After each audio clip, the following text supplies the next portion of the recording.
Alright, welcome back to another episode of Baba Yaga's Dancing Hut, The Witch Hunters.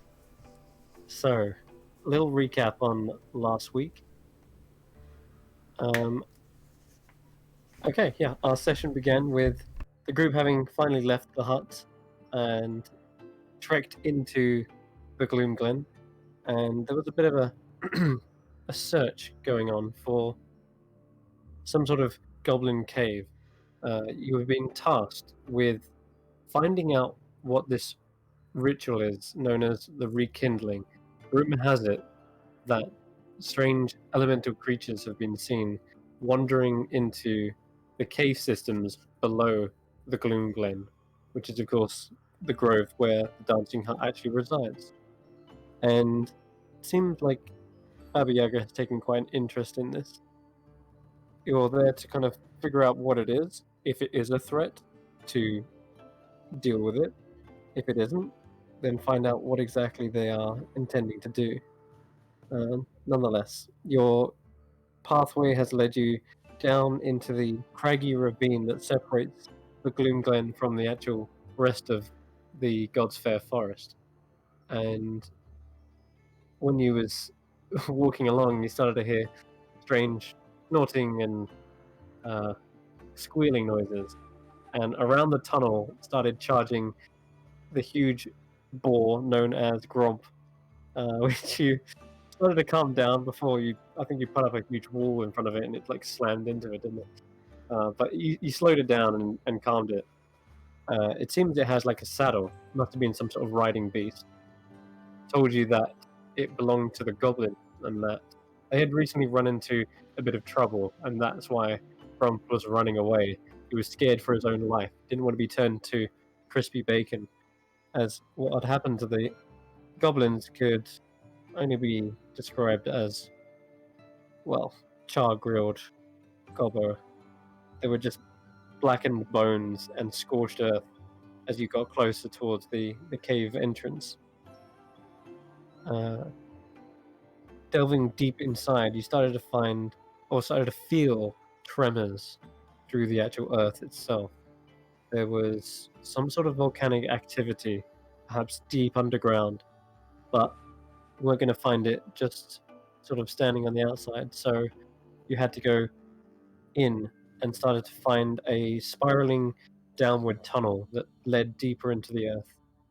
All the while, it's seemingly a tunneled, like, cave entrance, as if something has actually clawed their way through here. And finally, the tunnel actually split into two ways. One which continued this, like, dugout section, but it seemed to be way more cramped. The other lead to a much more natural cavern with stalactites and glowing sources of light. Decided to investigate it. Unfortunately, the light turned out to be nothing more than little mushrooms. However, that wasn't the worst of what was yet to come, as delving deep into here, you started to disturb some more subterranean creatures.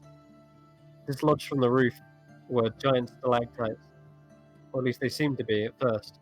But when they hit you, you saw a single eye open up on their form, mandibles and little scuttling feet suddenly protruded from the actual rocky stalactite. This was no rock formation, this was a piercer, and it tried to bite you guys, but you managed to stamp them out pretty quickly. There was still this kind of glowing light source at the very end of the tunnel. I decided to check it out. It was this huge glowing mushroom atop a massive stalactite, which is like perfectly positioned to get the best moisture from the ceiling. This is actually a stalagmite in this occasion. But yeah, the mushroom was like a hat for it. Grizz couldn't help but go along and tap it to get its attention. That's when Tendril suddenly appeared, whipped out, grabbing a hold of the party members and dragging them towards a very sharp-like beak inside of its rocky form. However, every attack that the party tried to do, it just didn't seem to pierce its armor. The only thing that really made a clean strike was I think, Tyro's magic missiles, which severed several of the tentacles grappling their party, and eventually they got away with more than a few scrapes. I think Dyer took the worst of it, as its jaws actually like hyperextended out and took a chunk out of your arm. But you've managed to escape that deadly denizen of the Underdark and moved back to the actual cave entrance, not the cave entrance, but the split. You pushed your way through the cramped spaces, and as you got further and further in, the tunnels became more numerous, feeling a bit like maybe lost in a hive network of tunnels.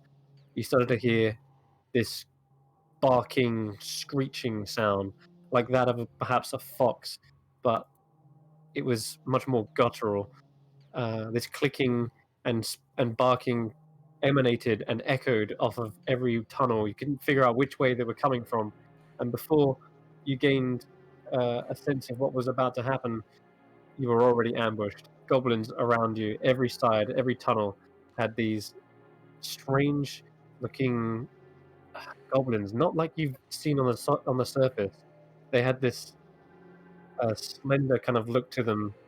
There was a bony protrusions coming out of their elbow joints, the top of their head, and in their chin and other kind of harder, bonier areas. It looks more like volcanic rock has grown out of it. And instead of eyes, they have these, I guess it's like cataracts, it's like skin across their eyes. And they seem to be looking around, hearing the sounds that they are causing as they bounce off of the actual walls, using their large bat-like ears for echolocation. And of course, they're clinging to the walls and ceiling. They seem like expert climbers, and almost like they're defying gravity right now, as you're surrounded on all sides, including the ceiling. But these goblins continue to bark and screech at you in panicking voices. But that is exactly where we left off. So, yeah, you're surrounded by goblins with but probably a single source of light to illuminate this place. What do you guys do? Is my first question. Hands? Oh, sorry. What? Would that? I'm just asking that source of light. Is that my burning hand? Yeah, I guess it would be. I think no. Yeah, Didn't okay. Dyer also light a torch? Yeah, we had a lantern as well. That's right. Yeah. I'm not sure Okay. if your hands are still lit after the fight, but Yeah, I would have my hand definitely. All Do right. we understand what they're saying? Yeah. What? Okay. Does anyone speak Goblin first of all? Nope. I think so. Okay. I think so. It's not a common language. No, that's true. That's not great. That's not Right. great. Tyro's gonna I guess just sort of make a quick pass with his hands, and you'll see like kind of he'll reach into his component pouch and pull out something, and he'll use his fists and thumb he'll use like a closed fist and a thumb to make like a talking hand, and he'll cast comprehend languages. Well. Oh, Nice. thank fuck. Oh, God, Wizard Smith. Fireball. Yeah. Sean, I was thinking all week, I hope that Tyro has something to deal with this. All right. And in the space of a few seconds, the screeching and barking turns into a legible language that you can actually understand. And it's not just crazed barking and intimidation. It sounds like they are discussing amongst one another in a panicked sort of state. And so it kind of goes like, the barking goes from like, what? He's casting a spell. Wait, what is it? No, it did nothing. Wait, we're intruders. We should kill them, eat them. And the other one's like, no, take them to Zaga. She will know what to do. And then another one's like, Tyro, are you understanding this? another one's like, what if they work for the Singers? Tyro's gonna say they're discussing their plans. It sounds like they're trying to take us to their leader or someone who believes they'll know what to do with us. It doesn't seem like they're in a. It seems like there's a bit of a disagreement about what to do next. Half the group thinks we should be eaten. If you have any kind of influence with them, with your change of voice, perhaps you want to guide their hand, perhaps before we are eaten. So Tyro's gonna turn to Tanner and he's still got his fist up with the making like a talking voice with his thumb, Hmm. and he's gonna say, I'm afraid I don't know. I don't think they'll understand me. I can just understand them. Really? Yeah, that's tongues is the other one. Oh, heck. But comprehend language is still a It's still save good, in this it's still good. scenario because you can at least it's a one-way communication at the very least. He'll cast Let us know if they're going to kill us, so we can at least try to defend ourselves. That'd be one. Well, they're not trying to kill us just yet. They're just having a friendly discussion, and he's going to cast minor illusion to show them a picture of the six of us descending into a into like the original tunnel, and then like using that same picture to almost like a storyboard, like describe a sequence of events of like we're here to kill we're here to investigate what's going on with these like rumblings underground, and so it's sort of a sequence of still images. That's hilarious. So you see one of them's like, yeah, minor illusions. That counts as a verbal, isn't it? Yeah. It's a verbal component for that, right? Minor illusion is a no verbal. It's just it's no somatic verbal. and material. Okay, alright.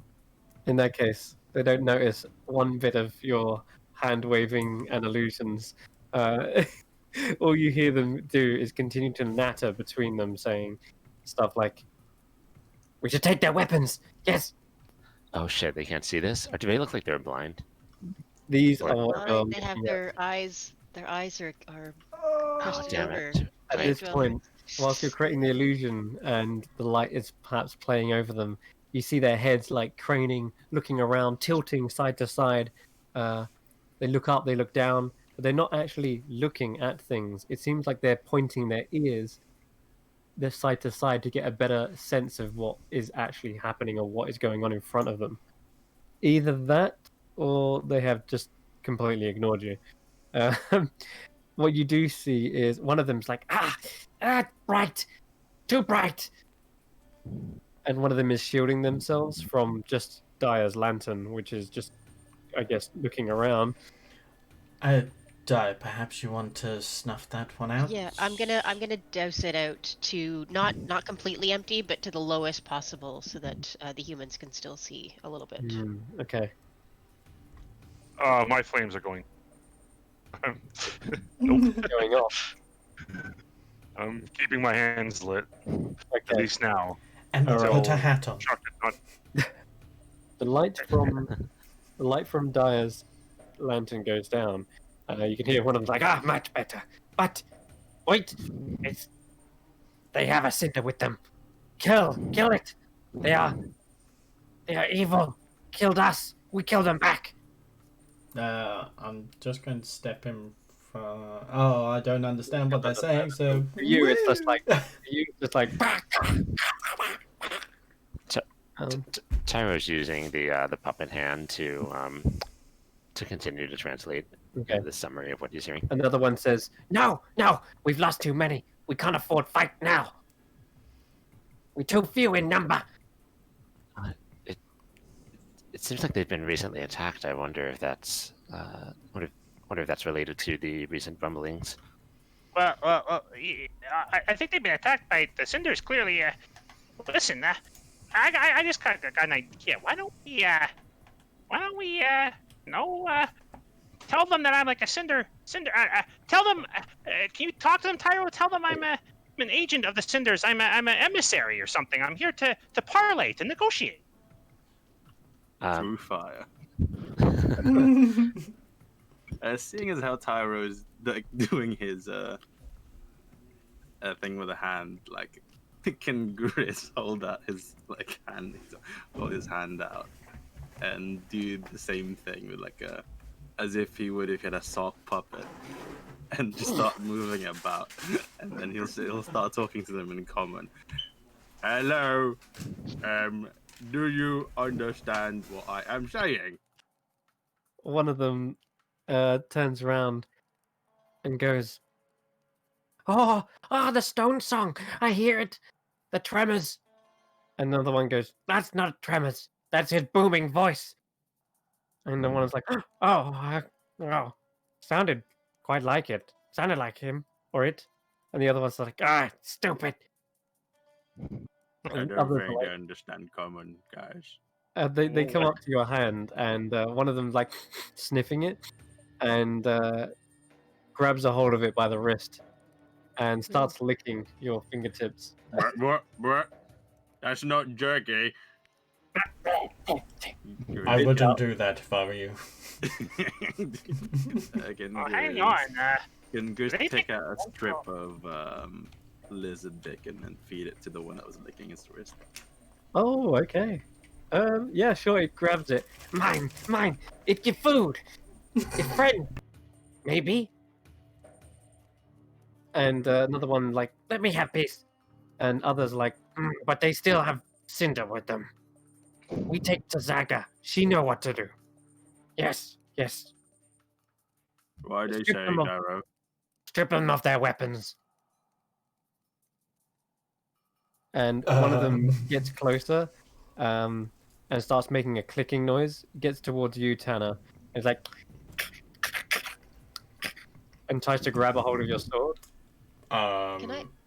But they don't look like they're attacking you. They look like they're trying to reach out and grab something from you. Tyra's gonna say they're trying to escort us, but they don't feel safe if we have our weapons. I don't feel safe without my weapons. Agreed.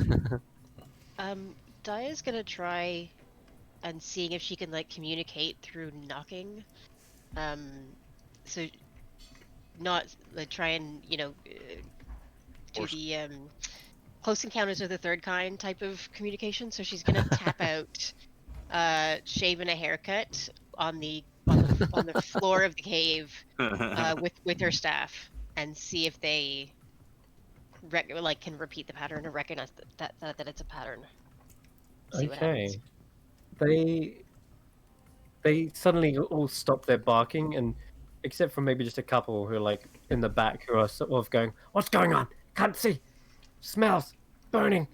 And the ones at the front seem to be like listening. All of them are turning their heads to the side, so their ears are directed at you, Daya. And when you knock, they suddenly click it back, either in short clicking or a short barking, like. And they seem to be trying to replicate that sound that you're doing. Okay, I'm gonna do it again. A little bit slower, but the same pattern. Okay.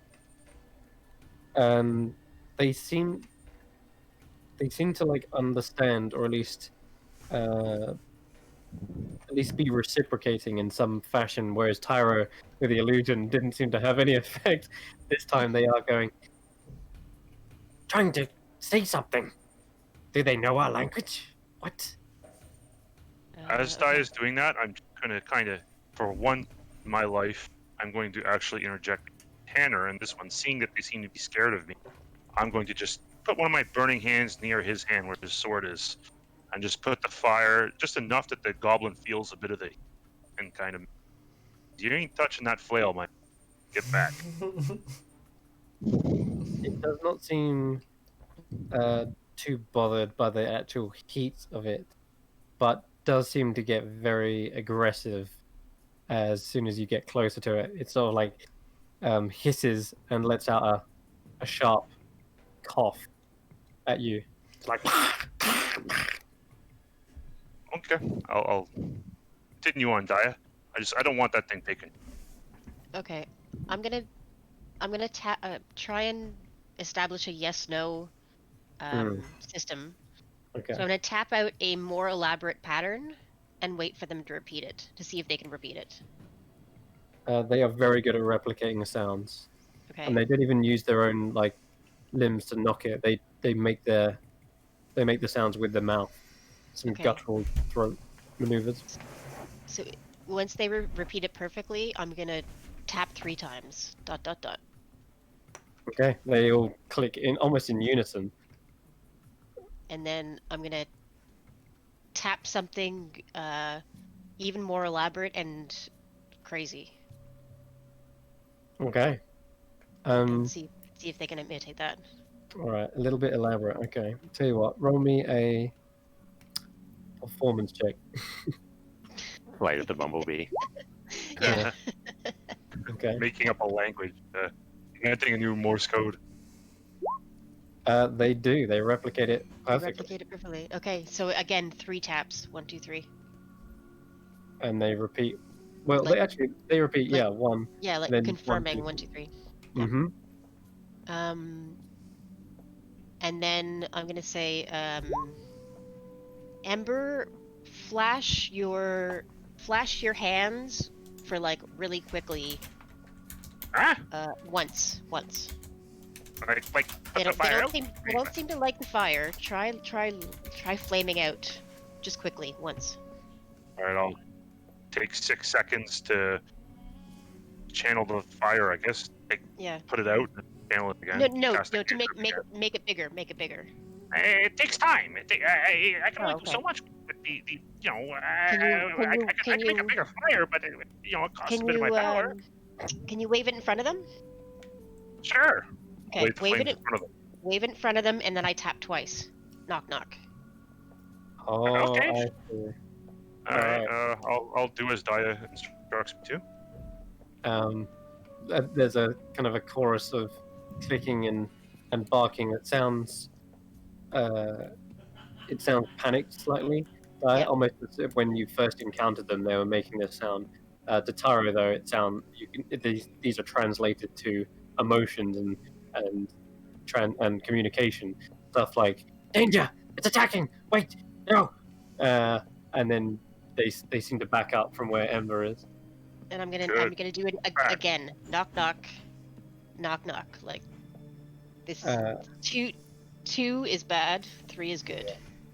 Yeah, they definitely start to get the gist of that. A couple of them do like make that sound as you're like hitting it, and then that seems to like create almost a new word in their language, which is bad, I guess. Yeah. Yeah, Okay, you're and like- then I'm gonna say, now Ember, put the fire away from them as far as possible. And Right. like away from them, or hide it if you can. The opposite gesture of whatever you just did.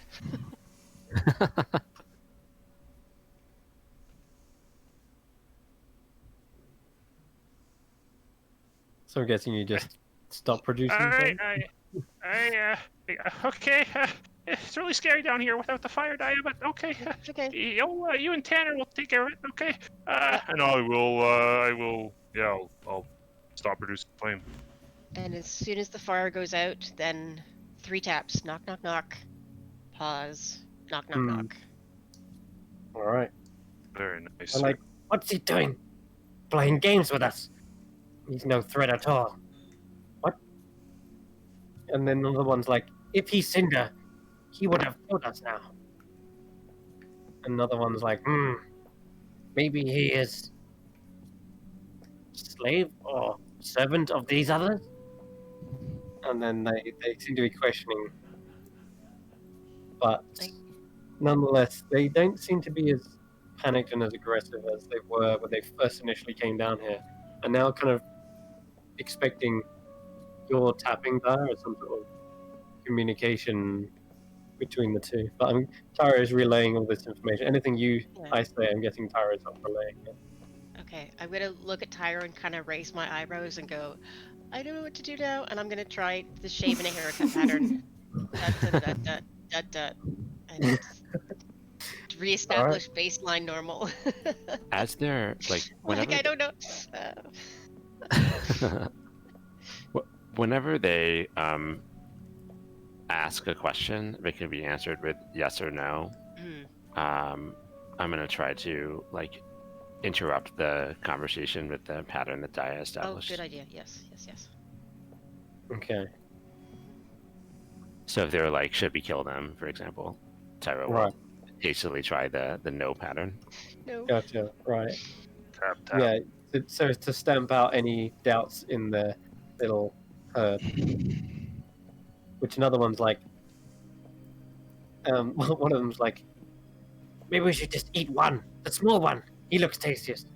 Or the ow. Very quick no. And the very green. All right. And then another one says, why eat them when they can just feed us? This one gives us food. Look. You start to see 4 of them gathering around Grizz, which is the most goblins in the group have kind of gone around him, leaving kind of like openings in certain tunnels, and like gaps in their flanks. They've all kind of gathered around. No need to eat them. They just feed us. It looks like what you guys are doing are working, Miss Dyer. What are they saying, Tyro? Grizz, do you have a I think chance they're to, trying to eat Grizz. Do they want to eat Grizz? They might What? be thinking about it. Grizz, just take your axe out and clean them all in one shot. They're all around you. Just still make a circle. No. Okay, Grizz, Uh, give them a piece of jerky and tap your foot 3 times. Okay. Give them a piece. Yeah. And Grizz will hand out. He's got a lot of bacon. You have How many of them are there around? I have around bacon Grizz? too, actually. I'm gonna do the same. I'm gonna take a piece of bacon out of my pocket, Okay. hold it out, and go tap tap tap. Yeah, you got enough to feed them. Like, you got enough to feed like 5 of them here. And one of them's Yeah, already trail- been fed. So Trail rations, yeah. you fed like the majority of them. It's like a little mini feast going on here, and they seem to be enjoying it. And they also repeat your tap tap tap as well, Grizz. And they seem to be like eating it to the beat. It's like nom nom nom, nom nom nom. Nom nom nom. Grizz will also eat one and repeat nom nom nom. Good. After which they say, and should come with us. We give them feast as well. Return favor. Yes, give them rocks. They look like they can eat. They could look like they could eat some. And you they're start to trying to see feed us rocks, I think. a couple of them are like, a couple of them are doing this strange noise, just like, and it seems like they're beckoning you as well with their hands. And one of them starts to go down a tunnel, and others begin to follow, crawling across the ceiling, across the actual walls, and they start to make the same sound. And to you, Tyro, it translates as follow. Tyro's going to point down the tunnel and say, I think they want us to come with them. They're asking us to follow. If they're not hostile, I don't. Maybe we could go, but I don't know. Did you say they're against this? They don't like the cinders, right? It So seems like it. maybe. Okay. Well, the enemy of my enemy is my friend. I'm gonna go. I'm gonna Yeah, start walking. I go. I don't know what this is doing. That's not my character voice. Sorry, I'll work on that. But maybe can you do like? That is my very nervous, like high pitched. I don't know what I'm doing. Yeah, I don't maybe know. we need to like establish with him that Ember is not a bad bad. I kind of fire want to do the person. opposite. I want to lie to them and tell them listen. Keep them afraid. Can you do like Yeah, maybe I 4 wanna taps I for was friends? dominant. I want to put these guys to work. Yeah, Tyro's going to say, I think Daya's right. There is a bit of an enemy of my enemy is my friend here. And it, Wait, so wouldn't what, hurt to- Ember? Wait. So is Ember a friend or an enemy? I'm your friend, Grizz. Come on now. What's wrong with you? Yeah, I know that. I'm just checking. Jesus. Who's Jesus? I don't even Who's know. that? Yeah, who's that? Well, I think this is these creatures seem kind of dim-witted. We might be able to, usurp some dominance here and maybe put them to work for us. It's always good to have servants. Ember, if you have any idea how to communicate that to them, I am more than willing to listen. Well, they seem to not like fire, so that might They be don't- one way to communicate to them. Right. Well, but also if they attack, if you get aggressive with them and they attack, we may not be able to use them at all.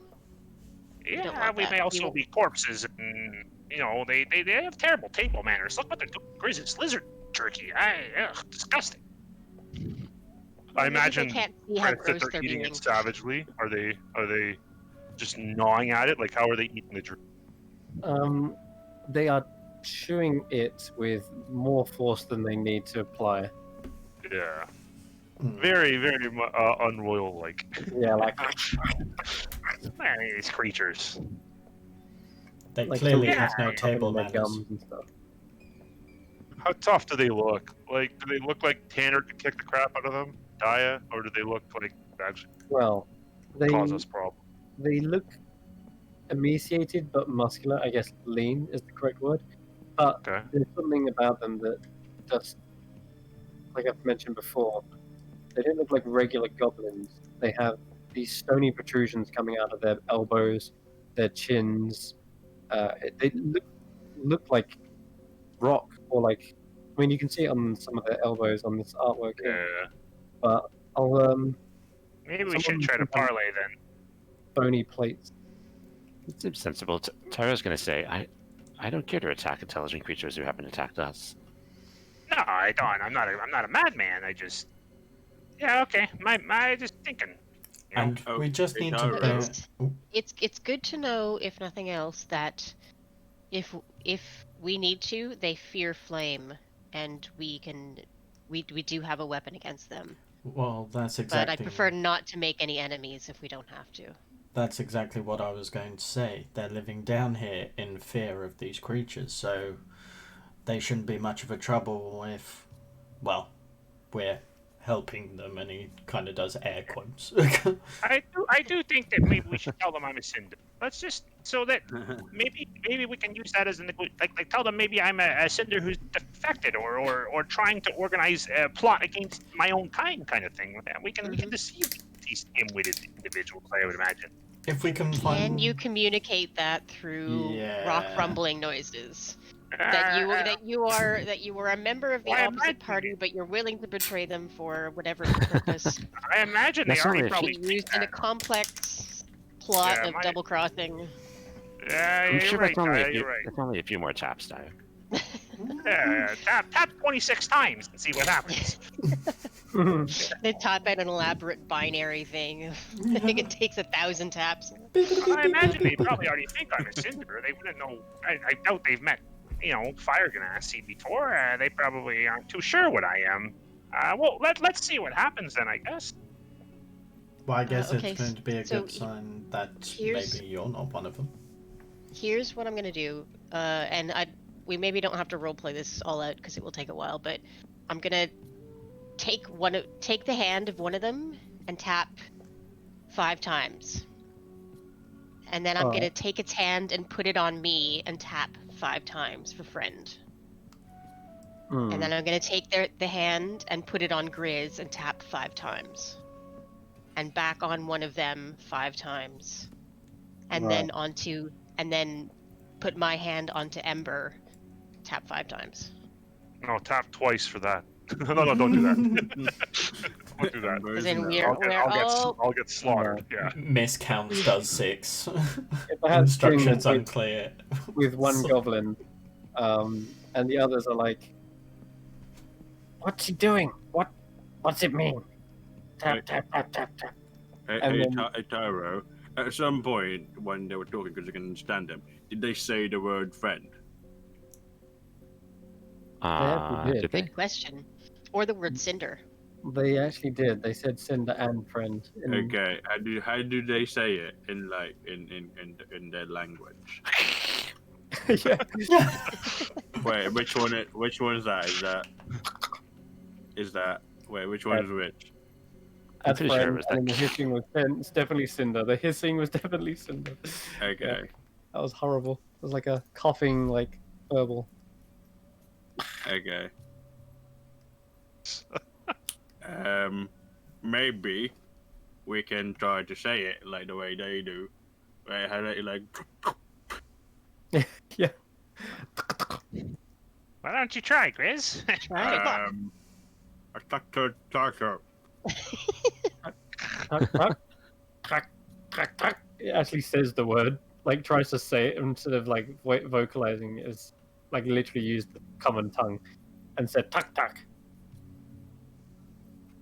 Yeah, I think that's it. Kind of scratches its head. So what? It points When at you and then goes tuck tuck, and then points at itself and goes tuck tuck. when Just- Daya did the whole friends, Yeah. But anyway, they do seem to start getting an understanding of word by word. It seems like they do figure out what perhaps friend means, but they also might think that it's the same name. Like they think that everyone in the group is now named Tug Tug, and they think I think you've also named that goblin Tug Tug Yeah. as well. Tyro puts his free hand in his he puts his head in his free hand rather. It's like I think they may have gotten the wrong idea about that. It goes. So the goblin goes. They're introducing themselves. This one is Tug Tug. The big one, that's Tug Tug, and that smaller one is Tug Tug. Oh, and by the way, I'm Tug Tug now. And everyone's like, all the other goblins are like, "You've gone insane." But nonetheless, you start to get further down this tunnel, and the light does shine dimly into the distance. And eventually, you start to hear the sounds of more of them, lots more of them. There's a raucous kind of chorus of these creatures. I think I've got roll 20 set up to do this. I will find out. Oh Maybe you boy. can hear it. Ooh, Oh, that's so loud. Oh, that's sorry. unpleasant. It might be loud. You might want to turn it down. But yeah, I've turned it on roll 20. But there is lots of them. And as you come into this huge cavern, you can smell the stench of these goblins. Just their refuse and feces probably clinging to the walls. Some of them are probably throwing them at each other right now. There's kind of like this red hue everywhere as well, as if like the rock has been maybe like dyed that color, or maybe it's blood. You're not sure. Either way, there is a singular light source. It seems to be coming from a large cooking pot. And there's like a campfire, and atop it is this huge cauldron. It's made of rock. It looks more like a rocky stove of some sort. But the noise is deafening once you get in here. It's so much noise going from back and forth.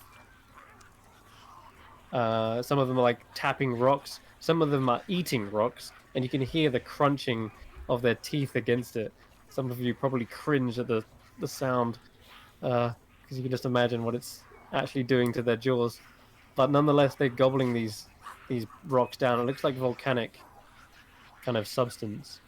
And at the top of this large staircase that kind of goes around, I say staircase, more like slabs of rock just jutting out to kind of form a makeshift staircase, is one goblin that seems to not stand taller than the others, but definitely has the most prominent sort of rocky protrusion coming out of their head.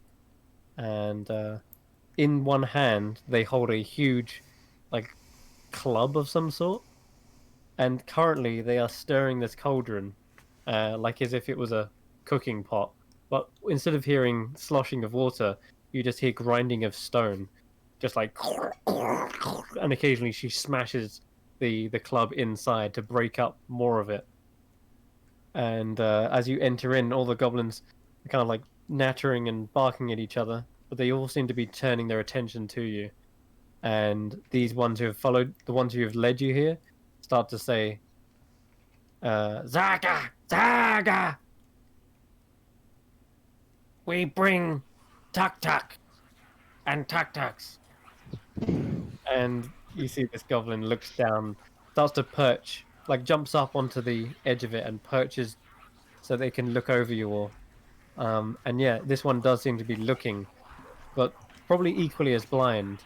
But you hear this kind of low growl coming from her, and it starts to quieten the rest of the crowd as well. As she does that, I'll actually You're what? flame back You're in my pretty hand. fine. Okay, you hear the voice going from a growl to an old, very gravelly voice, and it's one that quietens the rest of the horde. You brought one of them to us. Did you capture this? And the other ones are like, no, it found their way down. They looked lost. And it seems to be just eyeing you, and then smashing the mortar and pestle together, and doesn't seem to be pleased with your presence. However, a couple of them step forward and say, they gave us food, though. And Zaga turns around and looks at the goblin, gives it a glare. Food? And they produce that small little piece of jerky that you gave them. That's not food. Lava Step eat rock. Rock makes them strong. Rock makes us resilient. Rock will beat fire. And you see that she looks and glares at you again, Ember, and then smashes the club back into the pestle, the mortar. Can I ascertain if it seems like rock is actually healthy for them, or that's just sort of a like religious delusion kind of thing? That would definitely be a medicine check or a nature check. Either one. I got my money on delusional. Yeah, this I yard, can't imagine eating a rock. Maybe it's a special rock. What did you get there? I'm sorry, I clicked it a let- couple of times. Oh, 23 was your first roll, yeah? That's incredible. Yeah, 23 and 16, yeah. Okay, so goblins usually have a pretty poor diet to begin with. They've been known to live and get away with just making do with scraps. You've seen like goblins or heard about goblins that just like scrape cave mold for their sustenance and still manage to survive. They're hardy creatures. Goblins have been known to like survive in the most harshest of conditions, and it seems like they have maybe over generations adapted to be able to not only digest rock but perhaps gain properties from it. Minerals do carry some level of nutrients. It's likely that's not their only diet, but right now it seems like they are in this one state of mind that they have to beat the fire, and to do that they're eating this volcanic rock. And yeah, they all seem to cheer at this as well when she says rock beats fire, and they're like all cheering away. But this definitely you can identify that the brony protrusions is probably as a result of eating this volcanic rock. But it's such a high nature check. I will say that there is no possible way that just eating rocks could do this. There must be some sort of unnatural element to it. There is one to the existence of the bony protrusions. Yeah, there is one both granting them something, or two giving them the nutrients that they need to survive. But it seems like they have definitely evolved over a long period of time. Tara's going to say, I think something is unwholesome about the rock. They seem to be very enthusiastic about eating them in terms of their defenses against the cinders. You mean they're becoming them when they eat them? I'm not sure exactly, but it certainly seems like they believe it grants them some kind of defensive properties, I guess. Have any of you guys tried rock before? I No, certainly but I haven't. can imagine you're a Oh. connoisseur. Oh no, I've never tried it. I'm actually quite curious. Oh, No, Grizz, bad idea. Did you say that the leader, the Zagon, had Yeah. like they looked at it? Does it have eyes? Yeah, they did seem to like look with very, very tiny beady eyes. She looks a lot older than the others. Maybe she's Okay. lived a few generations, not sure. But she does have the same kind of elongated ears for echolocation as well, and is communicating with them via those growls and barks. I don't think that one's like the big boss. That Kind of one like gets the me calm. Baba Yaga of this hut. Try minor illusion again if she's got eyes. Oh, good point. the, he Oh, maybe did. she's Baba Zaga. Oh my Uh, god. He did say that she was, or seemed to be, equally blind. oh, equally blind. Okay. Yeah, it does have beady eyes though, not as like cataracts as the others. So maybe if you put it in like bold or something. I'll make a particularly neon tinged version of the Use Comic storyboard Sans. that we played up before. So it's like really garish, Crayola marker Oh god. illustrated version of our descent into the caves and an explanation of Ember as a as a sort of like champion of fire, that sort of thing. Okay. All right. A champion of fire. Tell you what, then, Honorary flamey boy. Honorary flame. give me a That's a good performance as well. So I'll do this display, the storyboard of things. Repeat that. Sorry, did you say you needed me to make a check? Yeah, let's do a performance check to Oh, sort got of it. storyboard this whole thing and see how well they actually take to the idea of a flame champion. They don't seem, or at least Zaga doesn't seem too impressed. He's like, "Ha, ha, we don't Neat. like fire. No champion of flame is a friend of ours." Tara's gonna try to like show an image of Ember fighting the sort of the nameless other entities that are the like representatives of that caste, as it were, but sort of opposing them, and then with like the goblin standing behind them.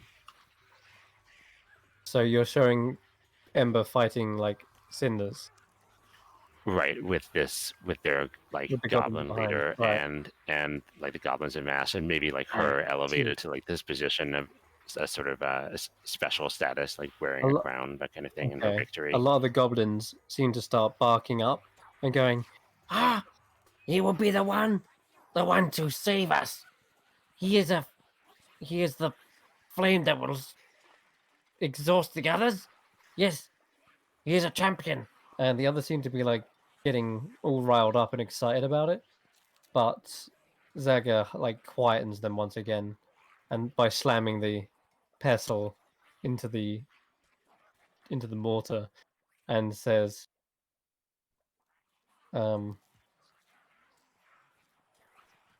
"Only I translate the stone song.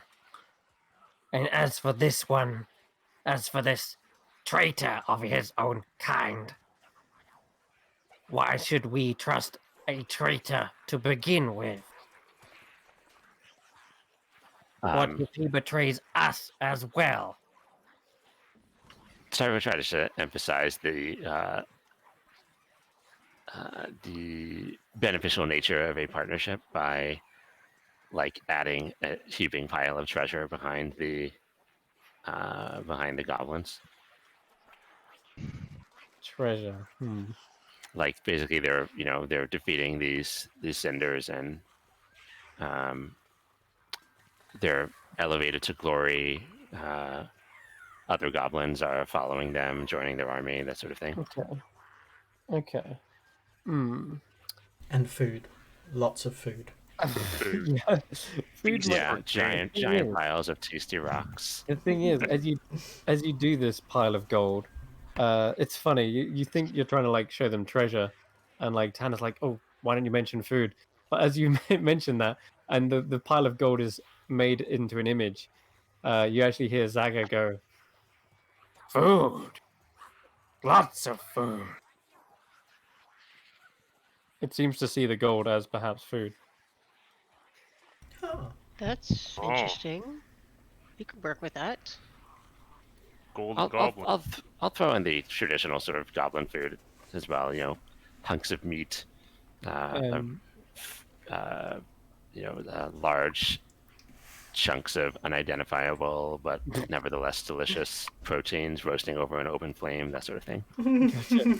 the other goblins, obviously, who can't see this illusion, are just going, "Food, food, where? Where's food? Yeah." They seem to be getting frustrated, and Zaga says,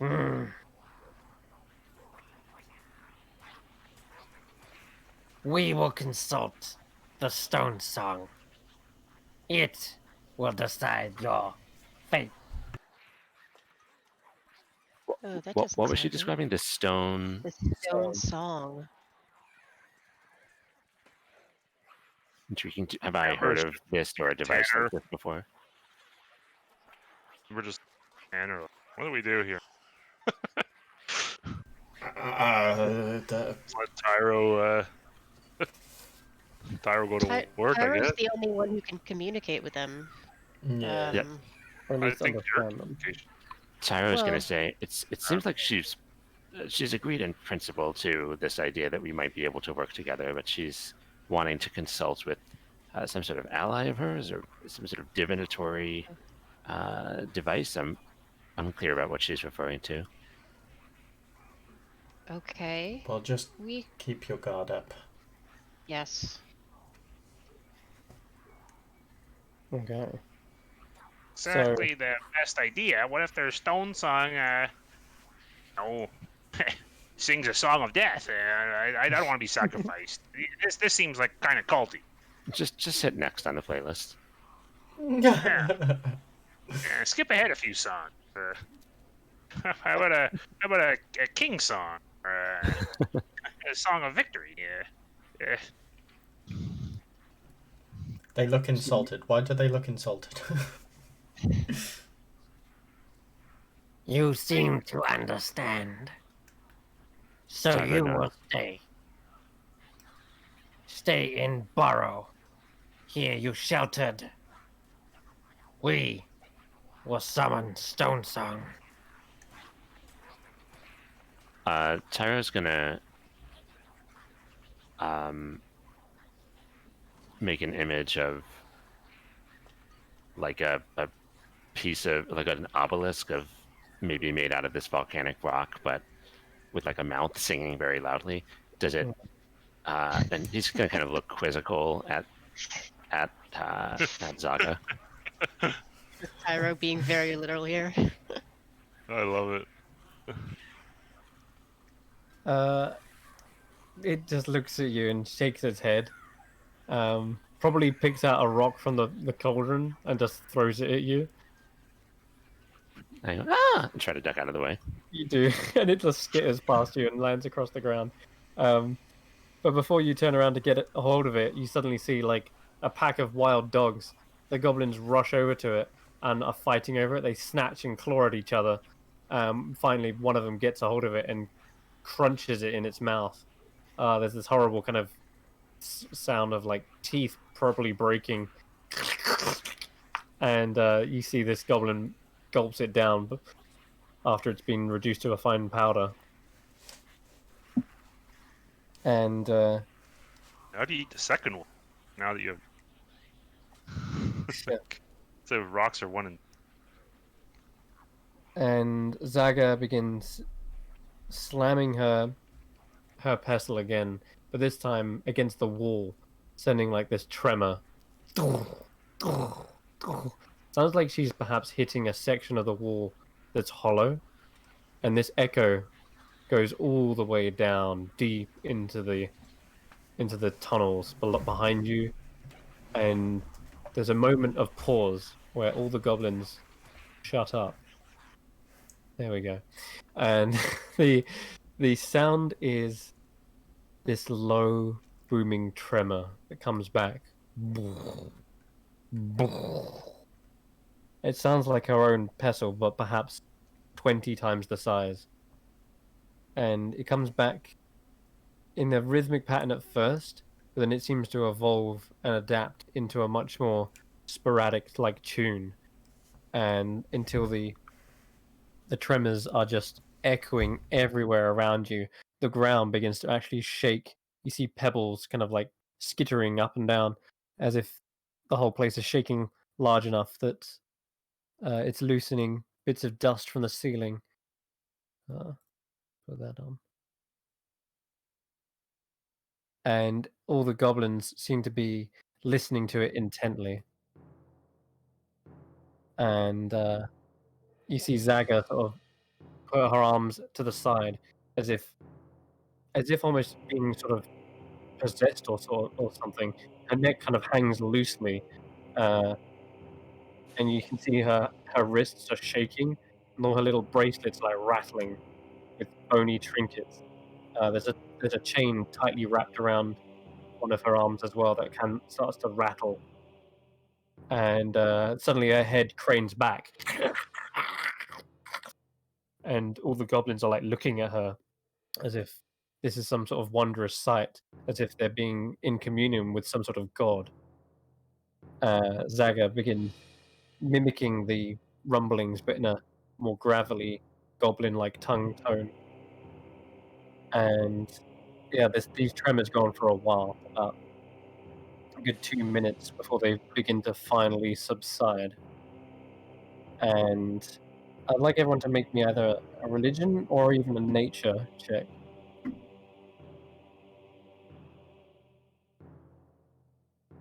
Because you might have your own interpretations, but let's see. Oh my god.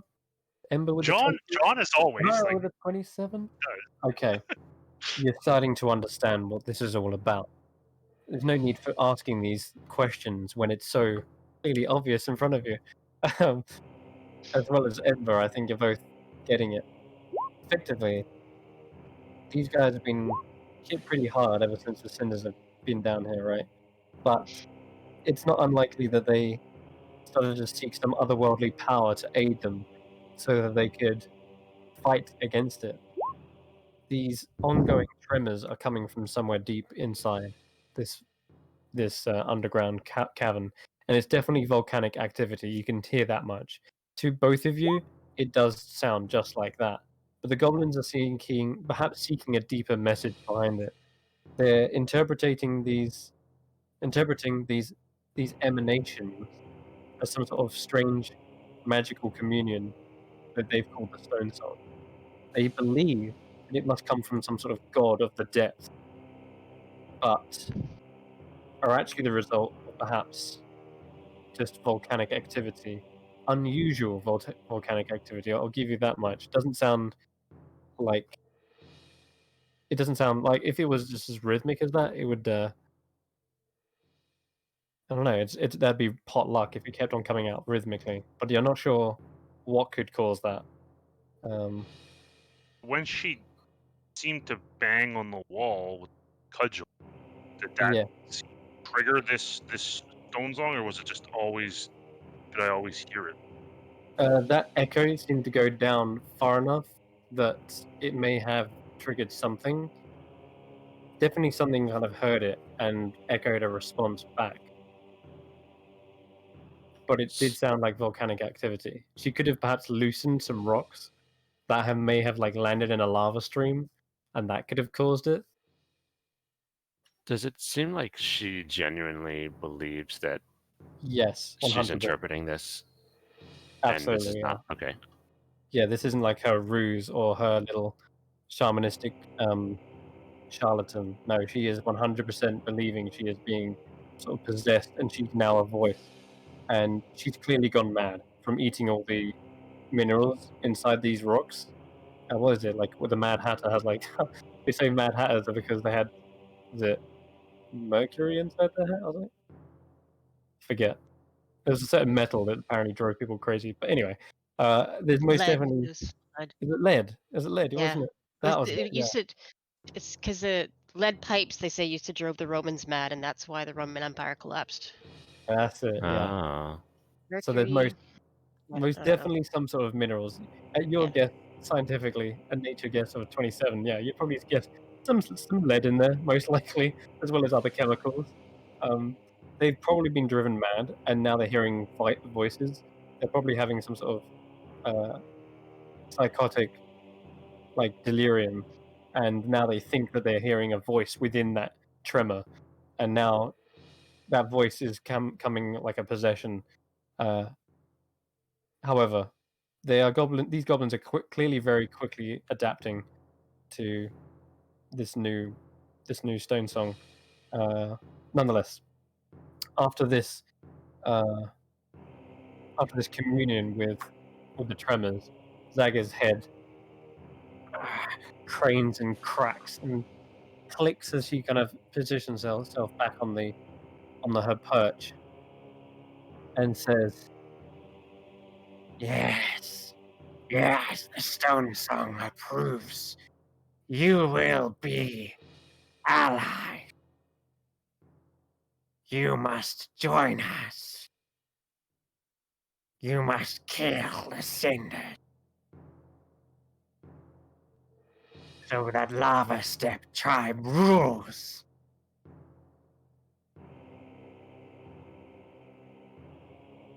Stone Song bestows a gift upon you.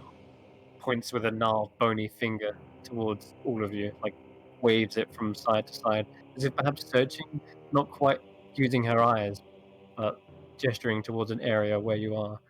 And then with that same hand, you see it plunge deeply into the mortar and grabs out like a claw machine, grabs out a few of these small little flints, and she underarms them towards you, and they skitter across the ground. And before all the other goblins can rush forward and get some, you hear Zaga go,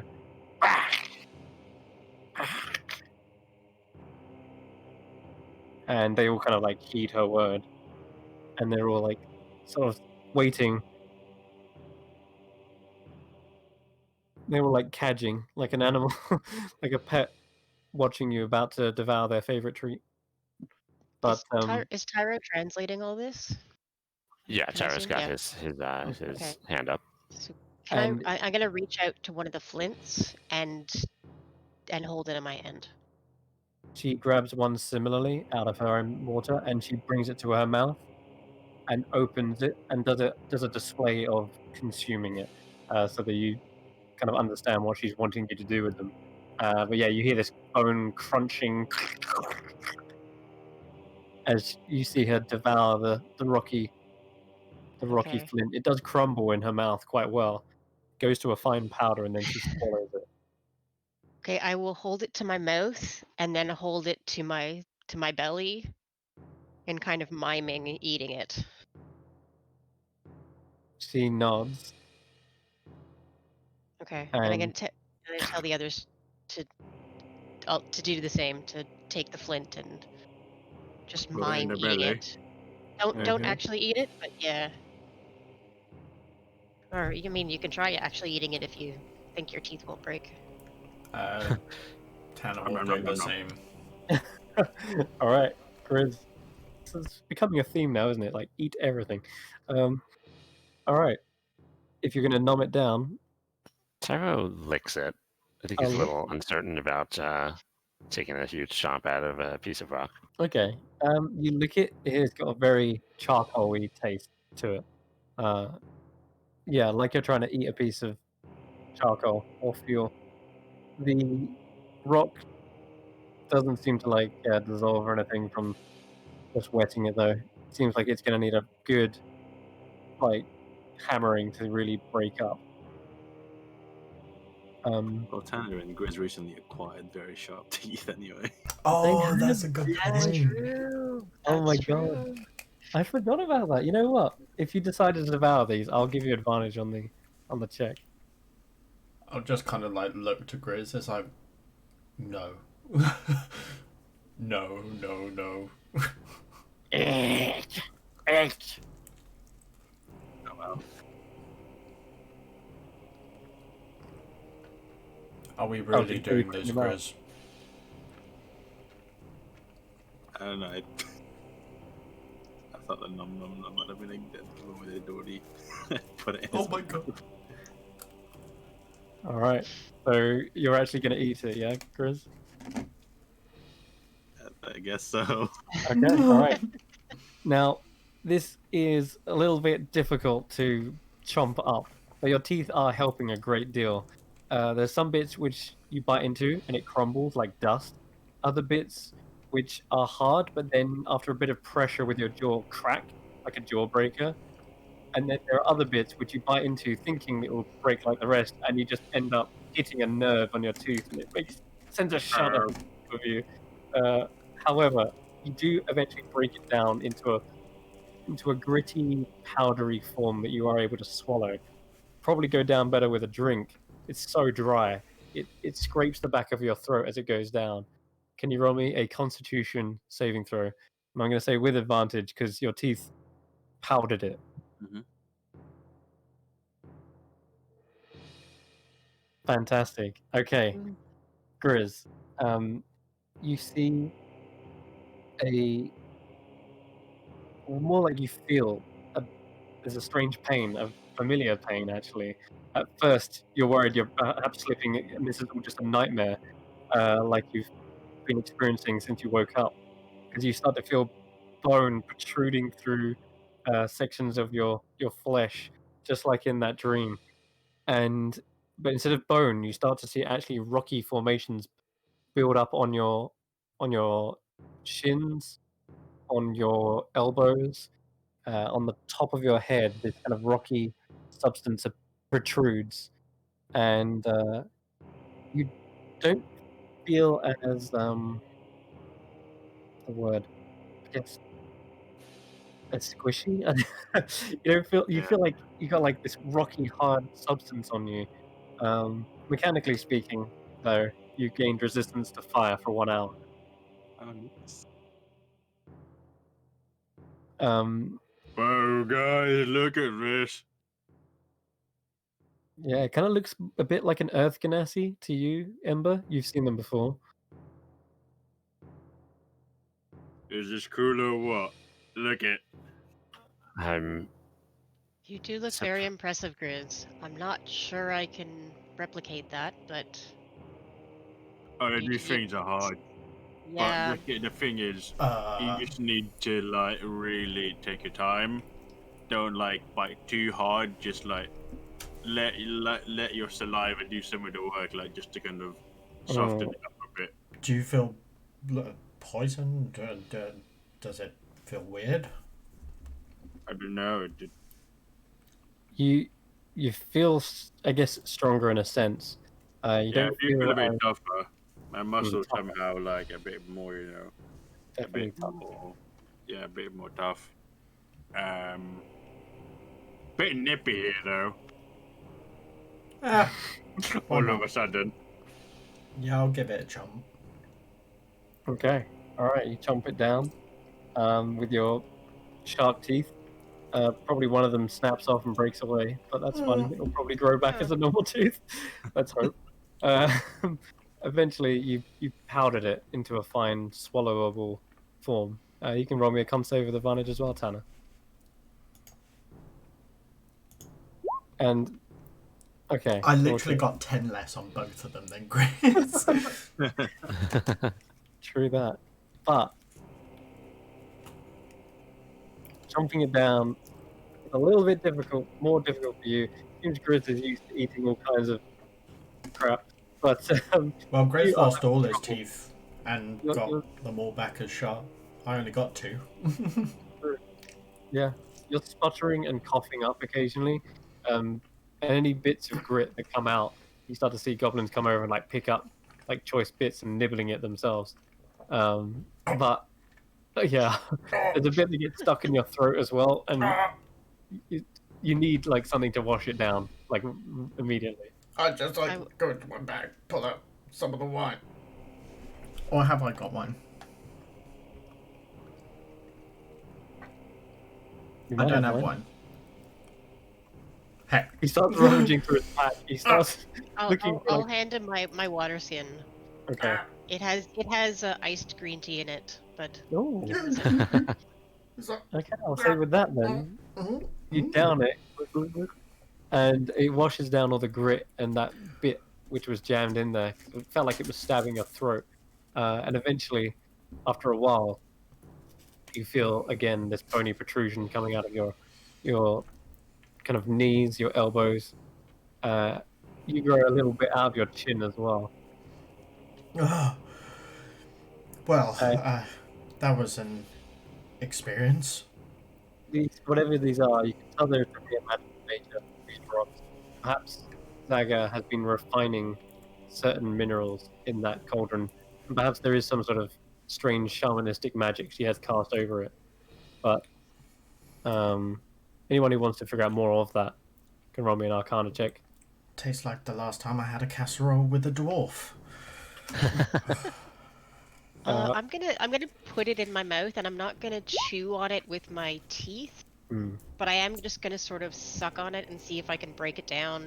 Just break down over the time? dusty bits over time, and maybe get a piece down big enough to or small enough to swallow. Hmm. But I Okay. don't want to use my teeth. Okay. Yeah, makes sense. As for you, Tara, you definitely understand that there's some sort of magical nature to this, similar to that of like drinking a potion. And some potions do have powders like dissolved into a liquid. This is likely a very crude and yeah, just a primitive way of creating a potion. And as such, you understand that it's only temporary, but still, it does have a crazy, weird effect as well, like a side effect of growing these bony protrusions. Yeah, Tara's pretty happy with his general appearance right now. He's going to he's gonna maybe just like put it aside for the moment, but take like a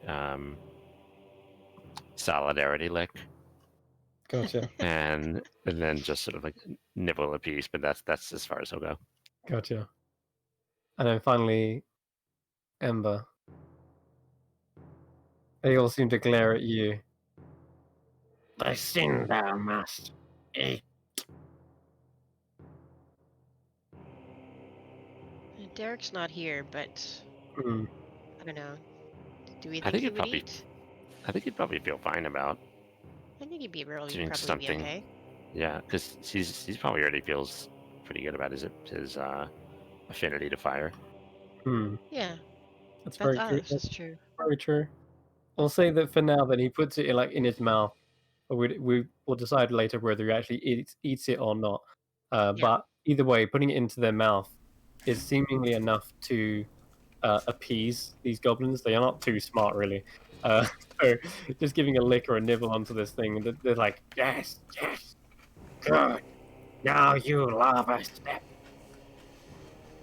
And now you step to lava. Yes. Come, let's go. Kill the cinders. And you start to see Zaga jump from her perch with the mortar strapped to her back, pestle in hand, like a makeshift club. And she's swinging it around, like gathering up the troops, butting some of them with the end of it. Come on, get up! And the goblins are amassing a small little army to join you. Can I? Can I sort of put like? Can I do minor illusion again and sort of like run through various like? I want to basically illustrate various tactical scenarios and ask Zaga how she feels like about like a frontal assault, about like talking to them first about Sneak. about sort of like sending one person in, that sort of thing. So there'll be a succession of images, and then like me looking for her feedback about each one. Yeah, okay. Well, I rolled her an intelligence check. Actually, not too bad for a goblin, which is surprising. I guess the others are just sort of charging on ahead, but Zaga turns and goes with a few clicks and low gravelly arcs. She translates to saying, "We know these tunnels better than they. We can ambush. We can surprise, but they are stronger. But we are more in number. Surround. Pound." And she slams the pestle against the ground. And then that seems to be echoed amongst the others. Surround and pound. Surround and pound is not a bad strategy. And that is what we came here to do, isn't it? Zaga I don't know 2020. about you, but is it just me, or did this escalate really quickly? Yep. Like, we was, I don't know, like, following a trail one time, and then suddenly we're in a full-scale war with, I don't know, these Indians. No. Surround and pound. Yeah, around Pound and and pound. Can I see if Zaga can I make like a like sort of avatar of the cinders to the extent that we know what they look like, or sort of like fire goblins, and then like see what Zaga thinks about like sort of a truce or talking to them, or is she like, you know, Ooh. fuck them, no way. Oh, okay. That's gonna be. She sees like your depiction of it and squints very hard. Maybe has to get her glasses out for that one. But no, she says, "Cinders killed our kind. They will pay in kind."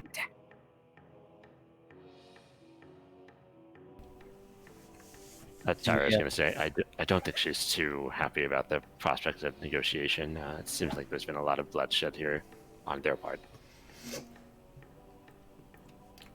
I mean, were we intending to negotiate with the Cinder goblins? I assumed we were here to, if not wipe them out, then at very least destroy their plans. Well, I And think the now least we have a stone goblin army. Seems an efficient way to do that.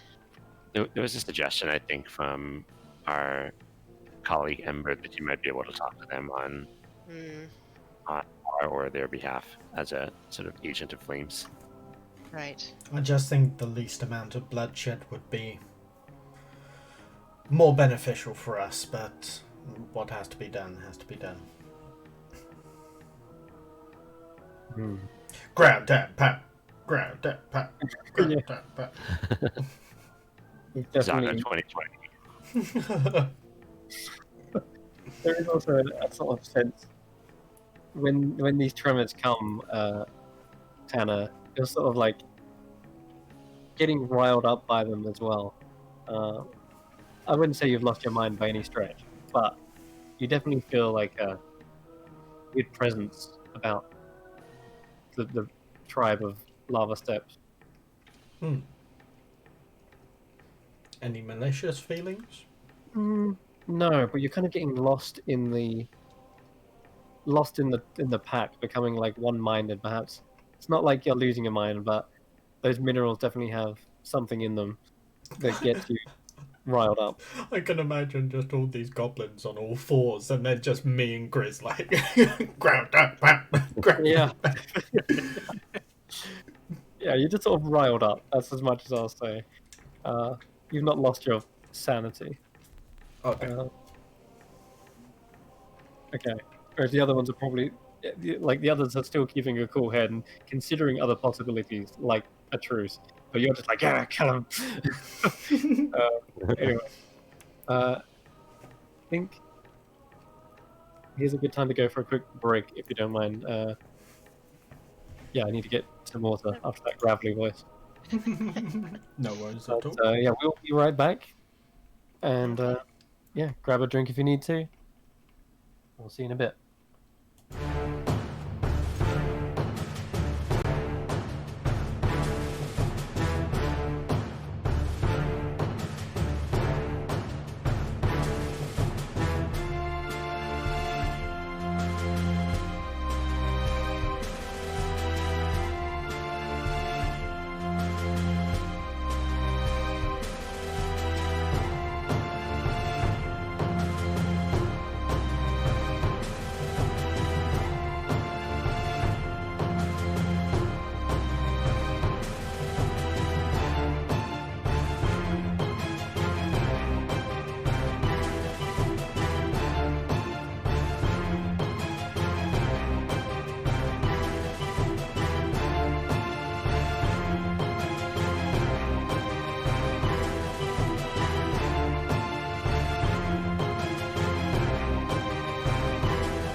All right, and we are back. Okay. The group have finally befriended the goblin tribe, known as the Lava Steps, and at least 2 of them have consumed of this rocky volcanic flint. That's given them strange transformations. They may only be temporary, but you feel hardened against the fires of this place. And what fires, you ask? Well, as you descend deeper into the tunnels, the heat begins to rise. The goblins are following a path, it seems, and all the way. How long does your comprehend languages last, by the way? It's 1 hour. Oh no, okay, it keeps on going then. So all the while you hear the goblins shouting, "This way! Yes! Yes!" They kept on going deeper, and they keep going and following that same trail. They were looking for something, but they weren't looking for us. They found more than they were bargaining for. Yes. And your eyes begin to strain in this darkness. However, all the goblins seem to be navigating this with perfect recollection. As they echo, they seem to not bump into each other. They don't fall over or anything like that. They're actually very scarily swift in these cramped spaces. All right, everything else for you guys seem uncomfortable. As we're going with Zaga, can I sort of do the minor illusion thing of showing her a picture of, like, a representative picture of one of her clan's goblins, and then I mean, like, various sort of representations of what I think the senders are. Like, are they other goblins? Are they just sort of like fiery entities in general? Are they demons? Like, what? Trying to run through some like possibilities to see if she's acknowledging that any of these seem to be what the senders are. Okay. When you create some sort of fiery being, I guess that's when Zaga like swipes at it with her large mallet, seeing like she's perhaps just on edge and waiting to like see and a moment's notice kill these things.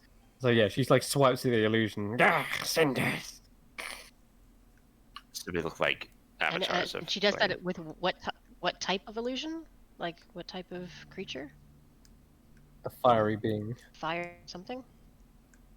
Wait a minute. Sorry. Mm. They Can seem to recognize Ember as a cinder. I'm going to in Ign to look at and speak and say that's my Ign. I'm going to say is this what the cinders sound like? I want to see if the goblins understand. Maybe? They don't understand what you're saying, but And they you guys definitely. hear anger make weird. Oh yeah, they have a reaction to that 100%. They go, "Anyone, this way!" And they seem to like following your echo, which went down the tunnel. Good news, guys. I think I should be able to at least communicate with the cinders. Oh, well, that's a good thing. I suppose. So I'm gonna suggest to Zaga that because so I'm gonna do the storyboard situation again and like propose that the goblin, like, draw a picture of like the goblins hiding in the shadows and Ember and us talking to them, and then sort of like a sequence of like Ember makes some kind of hand gesture and the goblins like take that as a signal to attack, and sort of try to describe a battle plan for Zaga. Okay, roll me a persuasion check. Oh wait, we were doing performance, weren't we? Either one, fine. This is more like describing something, so You can roll either performance or persuasion. Performance or okay, they're the same. I don't know if there's any way to help you. I think instead of adding charisma to your persuasion, though, add your intelligence. This is more of a strategy that you're trying to persuade that she should use. So persuasion intelligence would work. So I'm not proficient in persuasion, so I'm going to add, I guess, 5 to this roll. Okay. So a 7. Good. Okay. All right. She seems to understand what you're trying to say, but she doesn't take it as good advice. She says, Lava Step, listen to me. We will give order to attack. Okay. And when we find them, that is when we will attack. Doesn't seem to have much of a battle plan, but nonetheless, she seems to still be confident. Okay.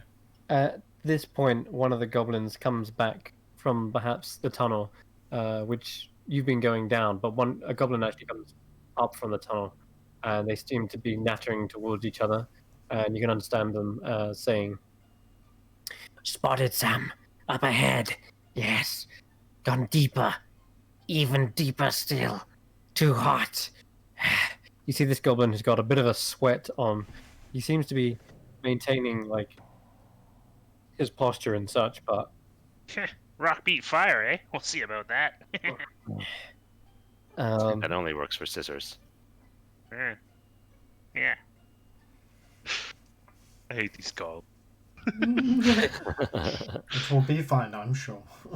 I'm gonna kill them all. I think seeing that it's does it seem like it's is it like getting difficult to breathe or traverse for you guys, these caverns? Yeah, for us, yeah. You haven't been down here too long, but thanks for reminding me because that will be a factor at some point. But you're just about to head into said area where it will be difficult. Okay, I think if it seems like it's starting to become difficult to breathe without the assistance of these rock things, Tyro would eat them. Okay. All right. So you're gonna try and crunch them up. Yeah. Tell me how exactly you're trying to eat this thing, because so far you licked it and nibbled a bit. Like, have you ever had cocoa nibs? Like not like chocolate, but cocoa nibs, like the actual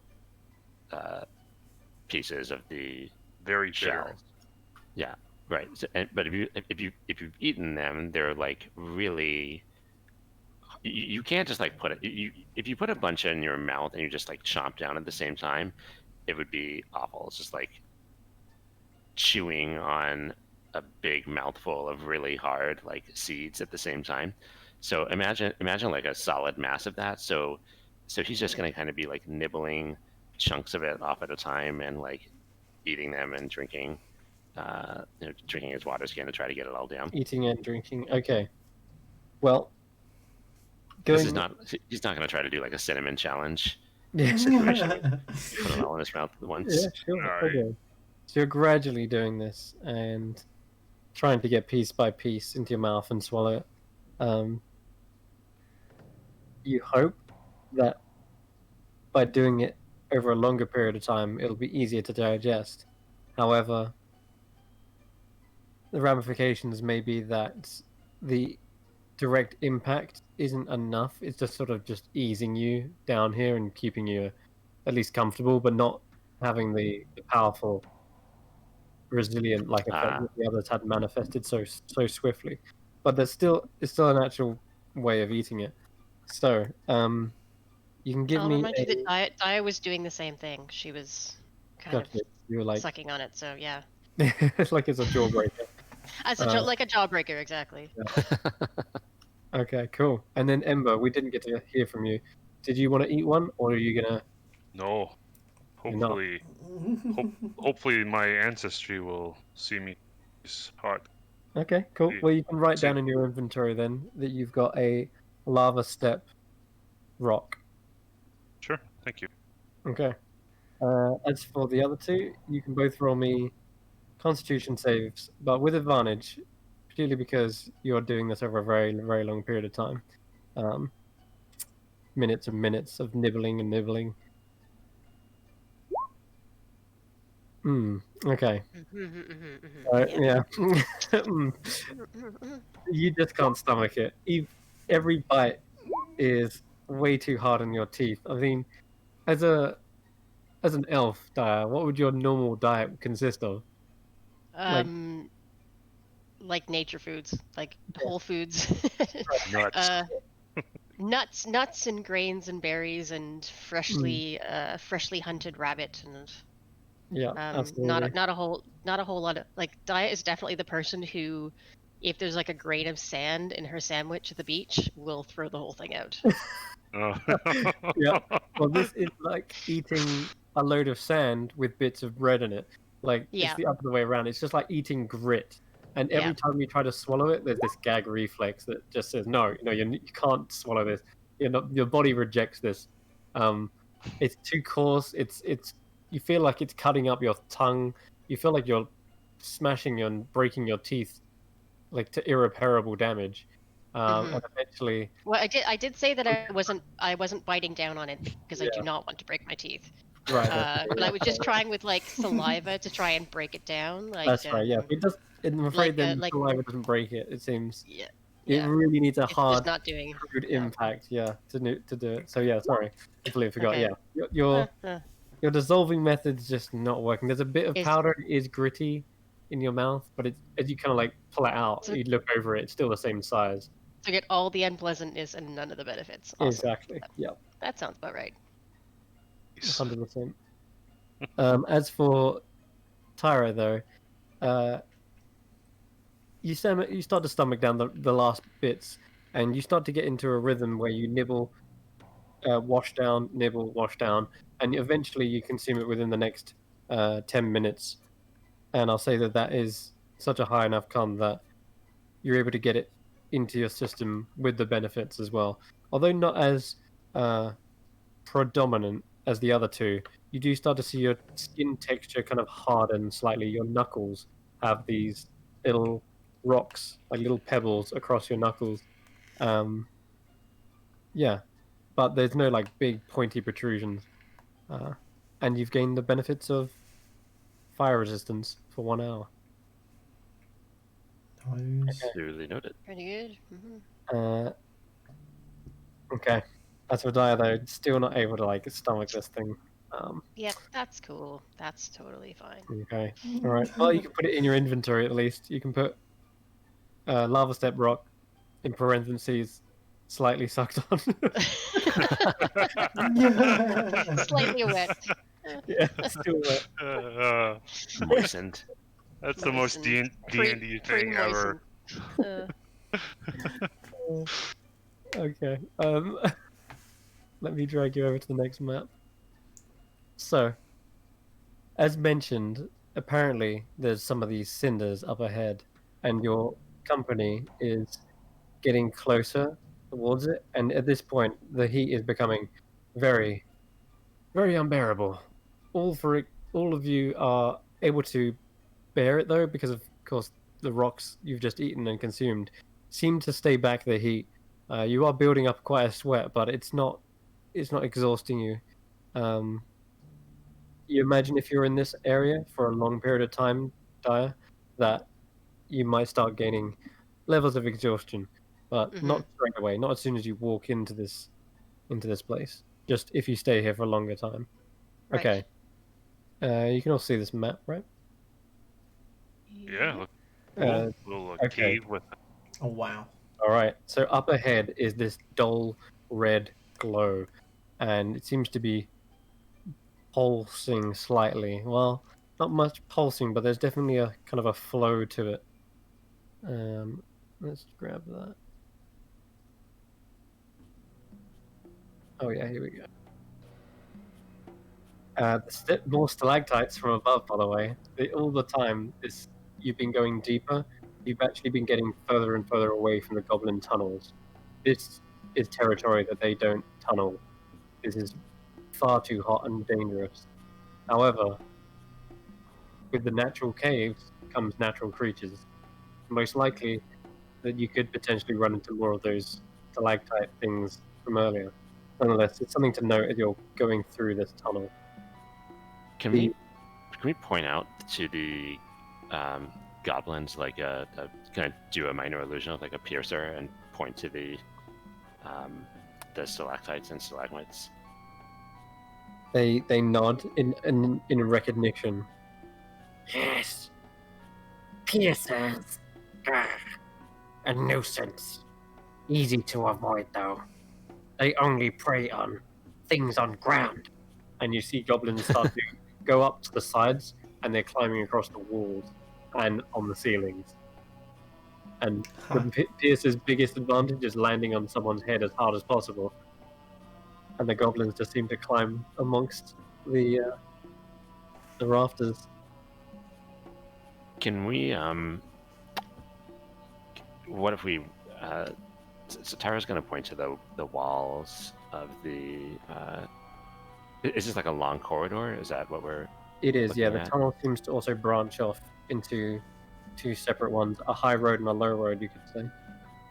And the goblins are going for the higher one? They've stopped right about here now, so they say, Okay. Just up ahead, where I saw them. Going Tara's round gonna in circles they were. Lost they are. I don't know why they've gone Yoda now, but Tara's gonna stick to the like walls as much as possible, and he'll sort of point to the stalactites and say, "I'm trying to stay as far away from the well-traveled path, as it were." Okay, Daya's gonna follow that example. Try Okay. and stick close to the walls, and avoid going anything underneath anything she can see I guess as much as possible. I'll resume my chucking firebolts at things that look like they might rip a hole in my head. as you're about to launch a firebolt, Goblin at the front turns around and goes, "Shh." Seems to try and hush you. Ember will glare annoyed. Cease. Well, I'll bring the fire down a bit. For now. You start to see several of the goblins branch off and they disperse. Two down one tunnel, two down another. You're sort of left with four. You don't know where the other two have gone. They seem to backtrack and go down other tunnels. Zaga is still with you as well, with a company of four other goblins. Can I have So Cahoots fly to just like the along the ceiling to avoid any piercers if possible, and then perch near the fork at the two tunnels to see what you can see down either one? Okay. So this is the actual map now. So Cahoots flies down the higher of the tunnel because they're sticking close to the ceiling, and they come out into this large open cavern. You see a collection of charred-looking stalagmites, and the heat becomes incredibly unbearable. You can feel the heat is rising up from something below, and there's this glow coming from what looks to be a snaking river of lava. And from this vantage point, you can see that it is perhaps hundreds of feet down in and below the earth. I'm sure there's a great piece of artwork I could have found for this, but imagine this kind of glowing vein amongst the dark rock. So it's basically a giant drop from Mhm. the left tunnel into the left tunnel doesn't lead anywhere. It's just like a giant drop into this river of lava, hundreds of feet below. So you're seeing the map now, aren't you? Yes. So this one seems to be like okay. higher ground. That's where Cahoots is. The other tunnel seems to go along a lower path, but they seem to connect to the same cavern. The cavern's just at a big sloping angle. Up ahead, there does seem to be like a bridge of rock, and there's ledges going around the side get perhaps around that same drop.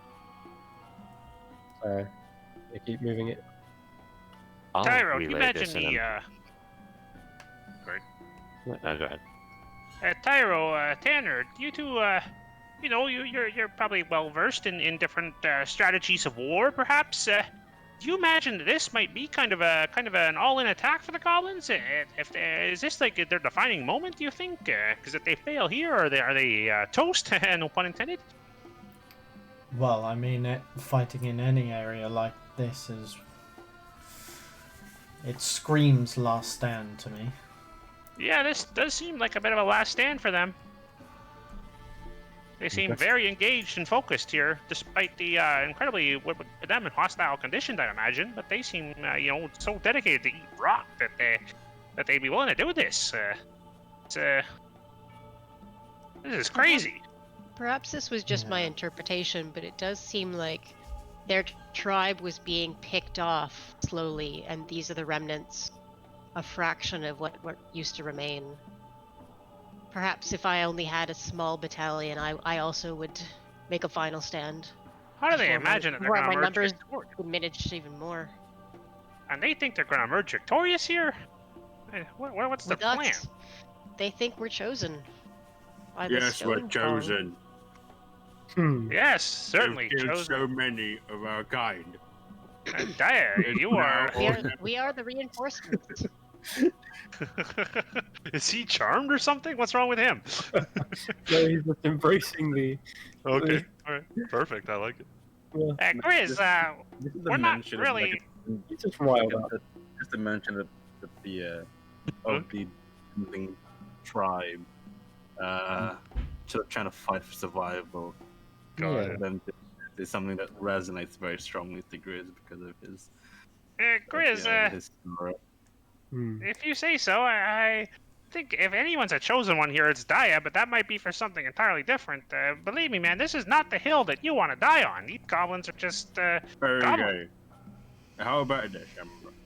You and like your family and your friends have been being killed off by this, uncaring enemy, and then it's up to you, maybe as their leader, to, that everyone's relying on you for the survival of your tribe or your family. What would you do? Wouldn't you fight to the death? I would probably attempt to negotiate or flee. No, I would probably not fight to the death. Grizz, I prefer living, to be perfectly honest with you, and these goblins are all about to die. There's just no way around it. Well, we Because don't they're even, about to die doesn't Well. mean you are. Precisely, and I don't intend to. we don't even know what we're fighting against.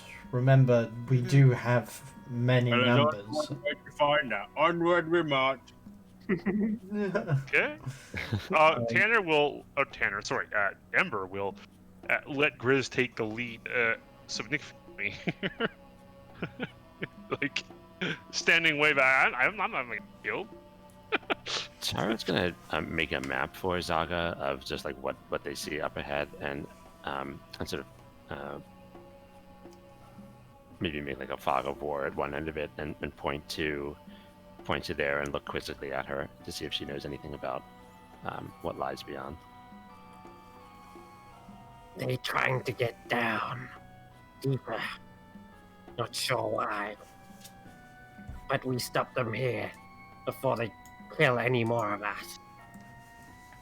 Do we hear any like ritual chanting or any kinds of? Is there any kinds of? Yeah, roll me a perception check, everyone. Why not? Is there any signs of the stone? Not the stone. Maybe the song. Okay. Sorry, I had my crap.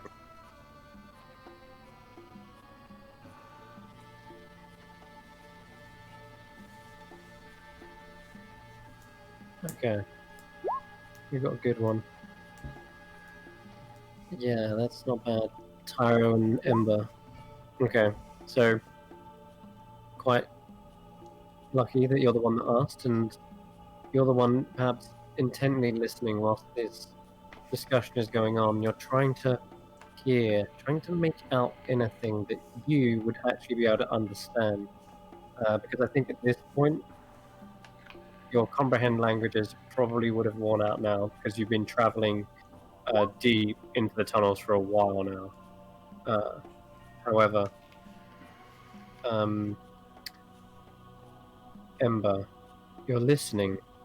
There is this kind of low, like rumbling, this sound of like magma bubbling, but in amongst that, there is a slight flare or flaming that seems to push out and rise above that sound every so often. And that recognizable hiss and flare is a tongue, an elemental tongue.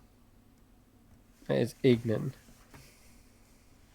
100%. You Which just is barely hear it. Seems like it may be carried, like the echo is going off the walls and reaching these guys. How are we looking, by the way, guys? Spells and whatnot. got Okay, not full strength. I've got some. I'm only down 1 key point and 9 hit points. So I've got 3/4 for both basically. Because I'm nearly tapped. Okay. I can do a bit, but yeah, I got a level 2 left. The level 1. Is now a. I mean, while we're waiting for them to scout, is now a time to take a rest in the deadly Piercer tunnel. In this heated, yeah. Has Zaga stopped moving? Yeah, although Grizz seemed like he was eager to march on. If you are marching in, Grizz, they will follow. But Oh. Sorry, do we Kahoot- know about the fire resistance? Like, do we have a sense that it will last for an hour? Because if not, Um, then we don't really yeah, know that's whether what we'd the be able Arcana to take a check rest. for earlier. Yeah, the Arcana check earlier was to kind of understand this is probably like a potion and that it lasts a similar amount of time, temporary effect. Okay. Can I step forward a bit towards? I imagine a lava tongue probably came out around here, right? Okay, so you're actually going into the tunnel. Oh, then- sorry. No, that's cool. I mean, you've done it now. Okay. Yeah, all right, sure. You've stepped forward down the tunnel because everyone else is like actually not on the map right now. They're just there ready to go on the token. All right, well, I did it, sure. Cahoots you see Cahoots, and they are flying around very high up in the air. With your sort of heat vision, you're able to see signatures, and Cahoots can't see all the way to the back with their 60-foot dark vision, but you can sense something, a source of heat. And your perception check from earlier, I'm taking that and carrying it over because you're listening to where those voices are coming from. And you glance across and start to see creatures. Humanoid figures. To your surprise, they're the exact proportions of a human. They're not hunched over like a goblin, although some of them do seem very misshapen and malformed. They are actually, in fact, well, humanoid shaped, and it's just you hear them conversing. These creatures are like, how to explain it? Imagine a skeleton stripped of all of its flesh and skin, burnt down to the very husk, charred bones that are animated by a smoldering core of fire. There is a smoky sort of plume kind of coming from that core, and it seems to like choke the air around it. And as they get close, they seem to be looking around, trying to find perhaps a way down. One of them points with a gnarled looking staff. They have this like rib cage as well. Oh god, there we go. It's a bit loud. But you can hear them whispering and talking to each other in in that Ignan tongue. It sounds like a flaring candle or a torch being waved around. Perfect. And this one right here is what you're seeing. Not this one. This one. And this one seems to be protecting the rear and is holding this large sickle. And it seems like it's red hot. It could probably brand someone if it just touched their flesh. Let me see if I can give you some artwork for it. Yeah, here we go. It looks like it's just been dipped in a lava pool. But this is a cinder. Oh, Wow. fuck. Yeah, these goblins are like, there's no way. Yeah. Yeah. Okay. Yeah, I don't even know.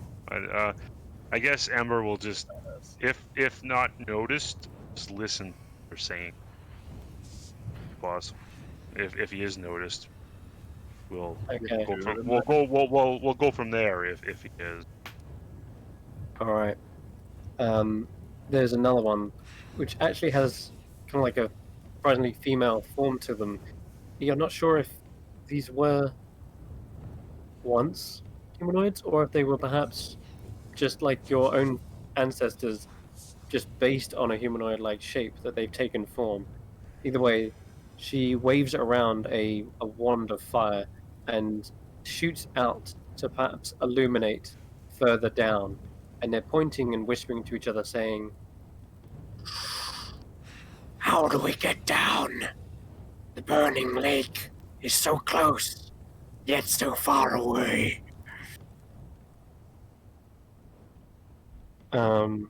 they're continuing to just go back and forth. And one of them says, Maybe we should grab one of those goblins. Burn the answers out of them. They'll know a way. and the other one laughs, looks around and goes, That's if there's any left. and there's this hoarse, rasping sound like the hiss of the mist against the embers that formed its body.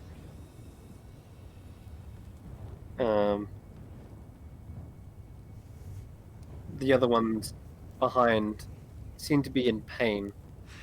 There's another one that's continuously burning from like its head in this kind of like scorching red hot heat, and it says, This isn't the way. I don't believe this is it. Rekindling isn't real. We're just trapped down here. We're going to simmer out and die. and the other one turns and goes, Do not give up now. We are so close. Freedom is at hand. The rekindling will make us new.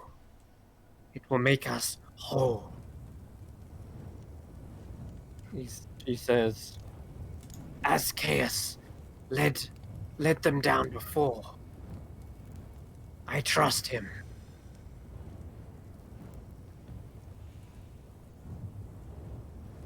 that's what you're hearing. It's this conversation. Do they seem to be moving in any direction, or are they just talking? Well, They were moving in a direction which was to the edges of the lava pits, or the 100-foot drop to it. But now they seem to be talking to themselves. Amongst has Kierce led them before? a what now? You said as Kierce Ascaeus? Yes, as chaos.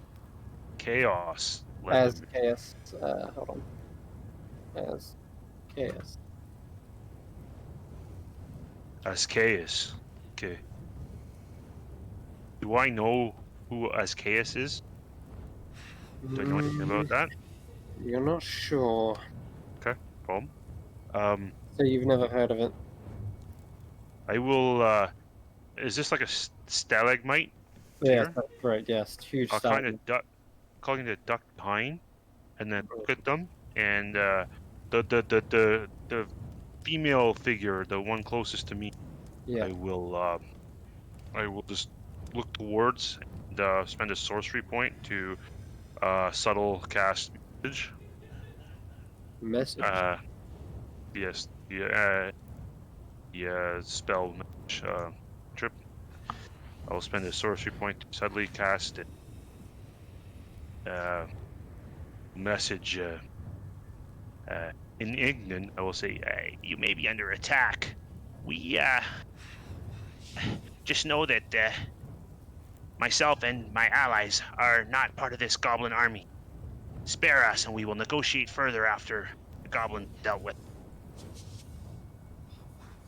You see her turn around in Ignan. She calls out, "For swords!" Almost like, "Who's there? What is it?" And then the other ones turn to her, and go, "What is it, Rissian?" And she turns and goes, "Shiz Caldera. I think they're nearby. We may be under attack." And you see them start to. You see Caldera, the one at the back, seemingly just sort of get angry at the idea that they're being under attack, and then suddenly a burst of heat almost breaks open the brittle charcoal bone at their back, and they are now like flaring up like a supernova. At this point, also, Ember, with your perception check, you would actually notice the goblins are moving into position. Those packs that crept away have been crawling up in the ceiling, and they found a way to get closer. And so you can see them 1, 2 here, 3, 4 around about here. Actually, I'm gonna put them about halfway. They've made it about halfway through the cavern. Okay.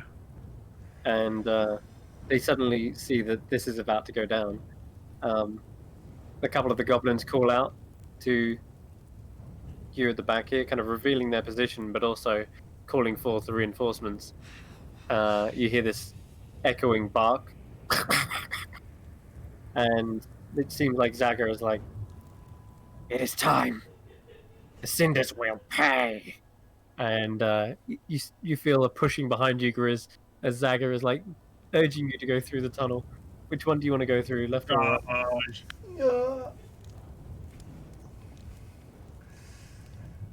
So, choose a tunnel, whichever one you'd like to come through. Bottom one. Mono. Yellow. Oh, in the middle. Oh wait, Ember went to the lower tunnel, right? Yeah, I would have. I'm just down here. So I guess. Okay. And Diet, you place yourself on the map. You're like around here. 2 goblins here. 2 goblins there. Zaga's behind Grizz, so I'll just put him right there. Okay, so Tanner, you're okay being there? Yeah. You wanna be If he went down the bottom tunnel, I would have gone bottom tunnel. Okay. And Grizz and Diet, you're okay being on the top one? That is fine. All right, cool. Okay, everyone can roll me initiative as soon as the goblins hear this kind of signal, they all start charging in. But you can't understand them at this point anymore. I guess, yeah, your comprehension's definitely run out at this point, but you definitely can understand the elementals. Well, whatever they are. All right. So the elementals are speaking in common now. In Ignan, you They're understand. still speaking English. Okay. But alright. if anyone doesn't understand Ignan, they definitely understand the reaction, which is their incredible fiery aggression. One of them lights up like a supernova and starts charging towards you. Look at that. Yeah, that's a fire element. All right. Kind of. Fire. Wow. That looks awesome. Okay. Let's get that turn order up. Oh boy.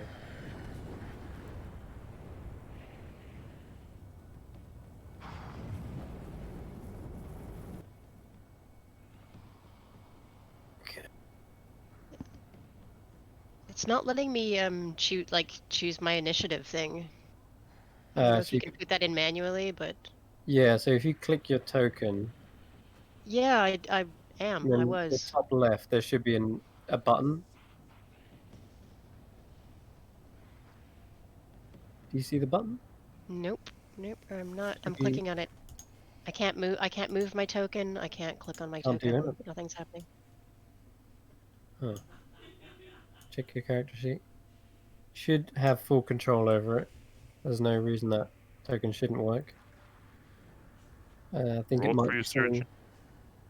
Nope. It might be Uh, your end. Which browser are you I should. using? Chrome. Okay, I use Chrome as well, but I've heard people say that they've had trouble with. I've had trouble with it in the past. Yeah, like often I can't move my token properly on this one. Hmm. Is there a way that you can select Yeah, initiative for me? I can put you on there. Okay, yeah. What did you get on the roll? 7. My first roll was a 17. Okay, cool.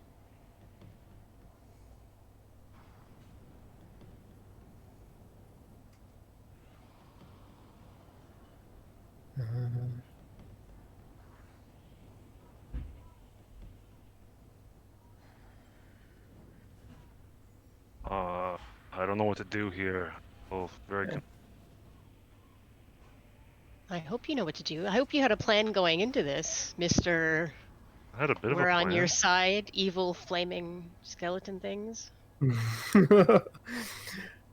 Who somehow have breasts, which is a I mean, fantasy Yeah. thing. I've never quite understood the mechanics That makes of that. them female. Just I so don't you know. know that they're female. Just so you know, this is the girl. They have no muscle or fat. They're just bone with breasts. sure, it's a breastplate. Let's call it that. Uh-huh. Sure, okay, yeah. That's like one of the worst fantasy tropes. Yeah, it is. Stupid. Okay, let's wait for these goblins to come on the turn order, because there are lots of them. So we're going to split them into some packs. So grab this guy, that guy.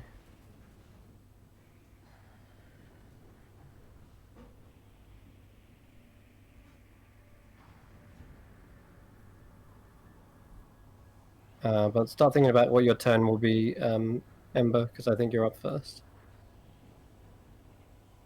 Okay. I will actually on my turn. Arrow and Listen, I kind of, gave a little bit of a heads up that the goblins were coming. How I kind of talked quietly. We need to get Grizz. Calm down a little bit. You got any ideas? I'm not sure. and I'll just spend my turn trying to talk to Tyro. As the goblins start charging. Okay, yeah, they are charging. The ones at the top obviously come crawling around the sides.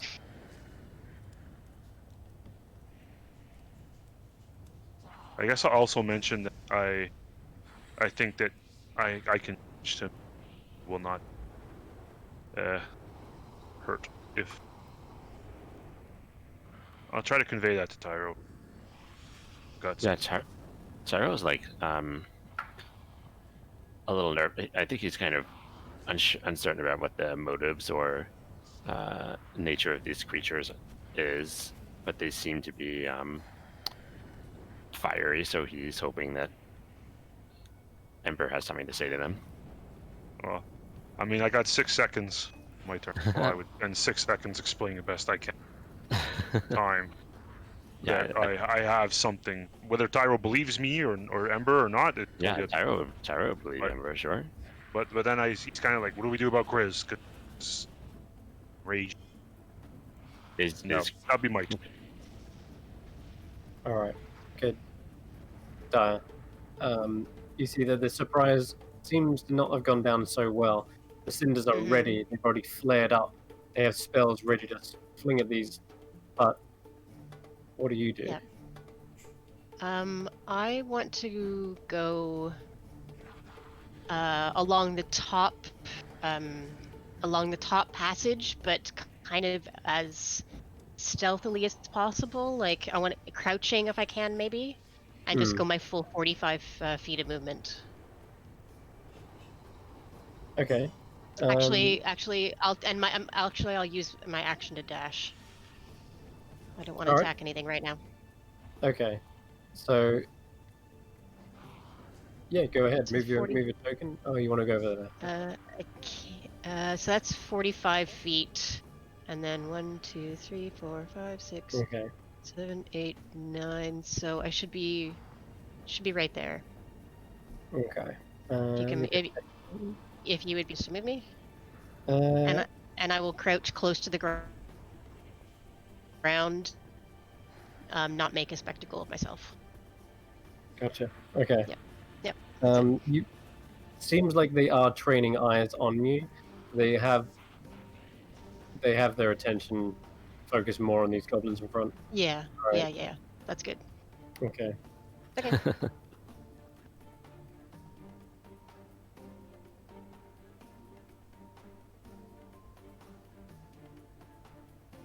Okay. Tyro, it's your go. Yeah. Have I put these guys into a note? I haven't actually rolled them, have I? Nope, my bad. Tyro is going to say. So, are we behind like a stalagmite thing at this point? Is this cover? Yes, that's right. That is cover.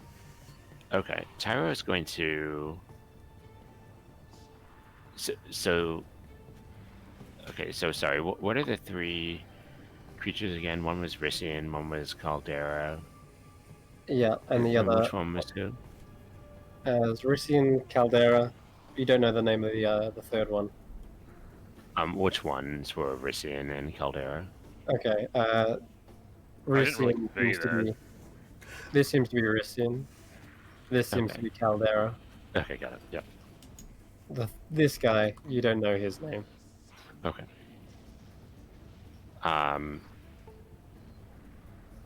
Tara's gonna nod as Tanner talks and say, "I think you did your best to warn them. I think we'll be in more trouble with the goblins if we don't at least put up the semblance of fighting.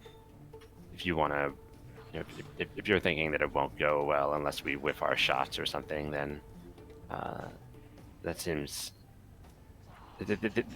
I have to say they don't seem like they don't seem like the sort that's predisposed to have a friendly negotiation. And he's going to hold his action to cast.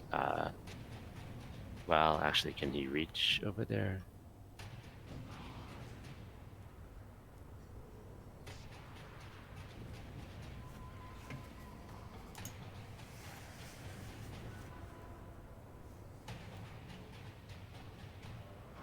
What spells do you hold? I think.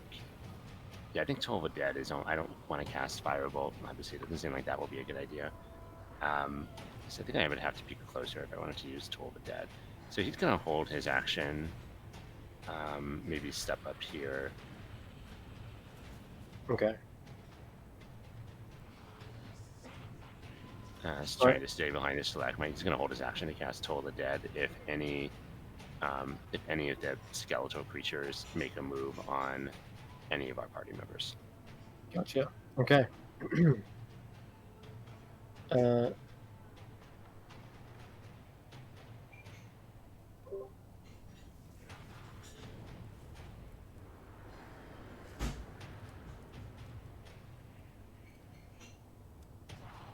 Okay, just as these goblins are dashing down from the wall, you see this. It seems like Ristin is holding back something, waiting. But they are swirling their staff around in the air, building up this intense heat as they do. Yeah. He's waiting. Okay. Other one, not so much. that one's gonna use its attack with this heavy sickle comes around. That's gonna hit it.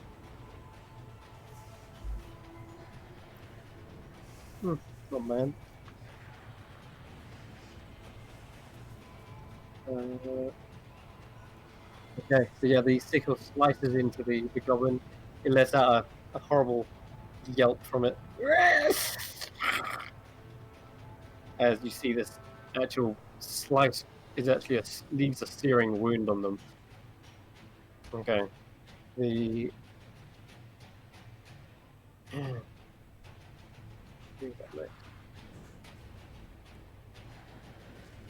yeah, these guys. Okay. Caldera goes like supernova and bursts straight into these. And instead of using a weapon, she brandishes these flame-like claws and slices straight at the goblins. She doesn't do 2 attacks, but 13 actually hits. She does 3 slashing, and you see the fire lick up the goblin's front. You do seem resistant to it, but still taking quite a bit of damage. If it hadn't have been, that goblin would have probably been dead from a wound like that. Alright. It is Grizz's go. So, apart from this path up here, then what if we go through here? Yes. There is a bridge all the way across. Okay.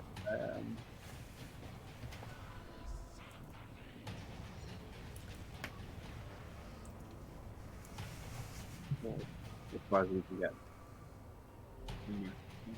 Which is a perfect position to be. Because, well, as Grizz you're going along, you feel the heat rising up from all around you. You are fairly confident that the stone you've got has given you the resistance. However, it's not the only danger, as you suddenly hear like a rock crack, and you instinctively look up, waiting for the next thing to come. Oh, I think that misses you. Shit. Okay, you're easily able to dodge out of the way as this large piercer comes slamming towards you. You dodged one thing, however, this impact of this stalagmite hitting the bridge shatters a portion of it. I need you to make me a dexterity saving throw with advantage. Because you have danger. Do you have danger? I do, yeah. Yeah. Boy. Homebrews, baby. Oh, Good. God, okay, Chris. This portion of the bridge shatters, and you leap across, giving you an extra 5 foot of movement. But that portion of the bridge is now falling to the depths below, and you hear this hiss and boom as the rock falls into the lava, and that piercer then suddenly hisses and melts away with it. Not a great place to be. Oh, so the bridge behind Grizz is closed off now? There's a 5 foot section which is shattered through. The whole bridge is intact. It's just a section. That's extra 5 feet, definitely. Alright. That's going to end your go, though, isn't it? Because you dashed together, yeah? Alright. Cool. Zaga. And she moves up. And... She's going to try and catch up to her goblin friends. She goes and stays with them at all costs. Alright, Tanner.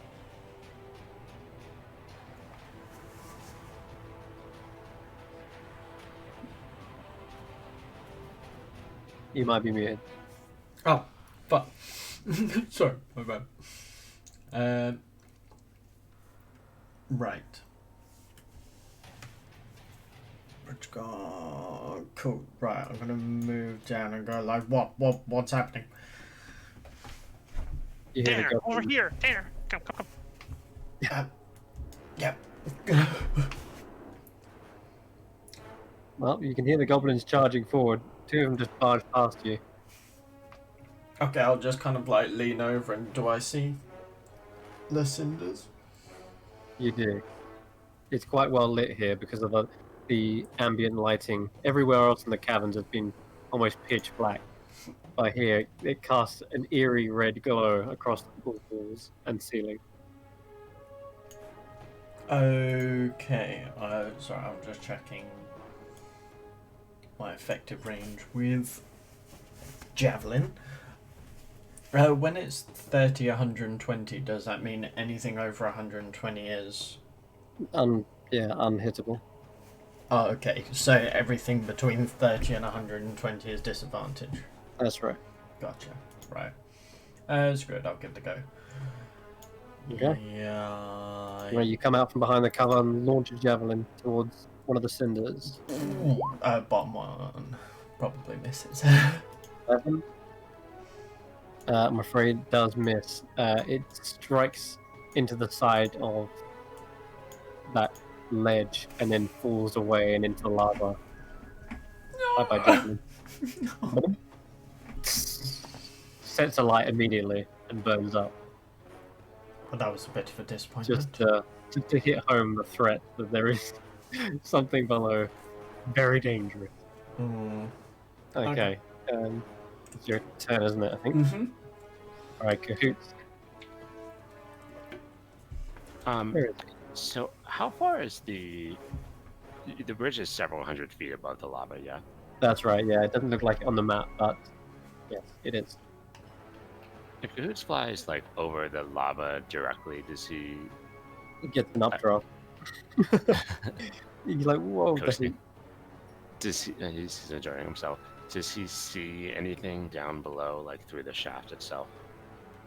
Yes, you can roll me Besides lava. a perception check if you're going above the lava and trying to look down. They were trying to peer at something as well. Let's see if Cahoots has got keener eyes. You see that there is a crisscross of different ledges and balconies and maybe a couple of tunnels, but you're unable to determine which leads to where and how to get down safely. Okay. Is the nearest one of those like several hundred feet away, or? Yes, I'm going to say about 190 foot away. Okay. Yeah, he'll. If he doesn't look like it's something he can like peek in, then he's going to. Sorry, how far is the ceiling above the bridge and the ledges? About 20 foot. Oh, about 20 feet. Quite a okay. cavernous. Yeah, quite cavernous. He'll stay close to the ceiling and then continue flying his remaining 120 feet. Okay. Zooms past. Here, you do see a passageway, a tunnel leading down at a slope, and there is a slight glow as well, like a hint of light somewhere deep in that tunnel. Okay. It's 5 more feet, so I'll stop there. Okay. All right.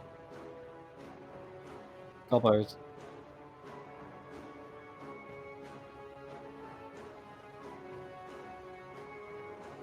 Okay, they do have to dash to get anywhere useful.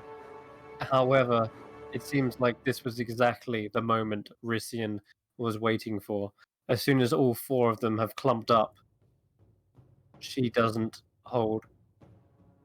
give them any mercy.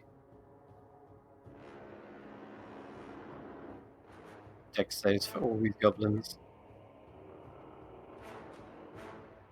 Oh boy. Roasted. Roast Since 'em. she's attacking, can I Yes, release my you held can, action? you can use your held action as well, yes. What would you like to do? It was the 12 of dead. Oh, that's correct, right. On her. Yeah, it was whoever was attacking. Yeah. So Okay. she'll make a DC 14 Wisdom save. Oh, she made Or 15, sorry. He rolled really high. Natural 17.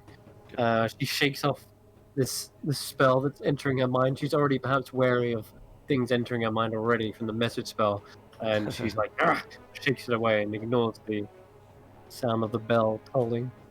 All right.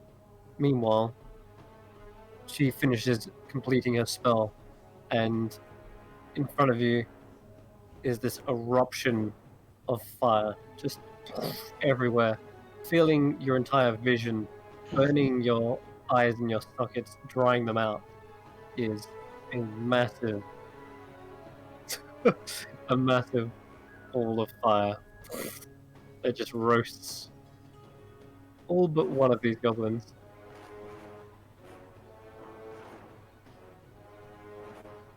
Do I And recognize her as like, is she actually casting a spell, or does it seem like something that she's was, doing? yeah, that was definitely some sort of spell.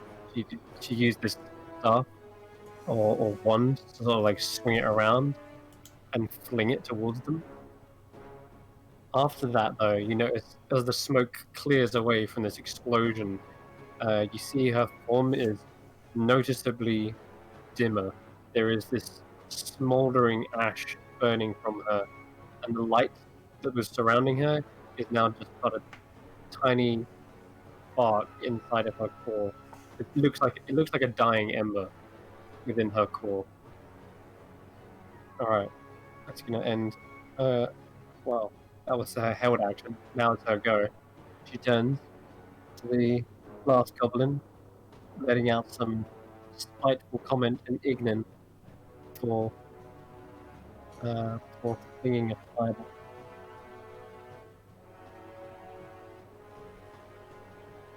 And oof, Ooh. I'm afraid, even with half damage, this last goblin gets incinerated as well. Meanwhile, goblins are doing work on this one. They get into a flanking position, and where is it? There it is. Can put this.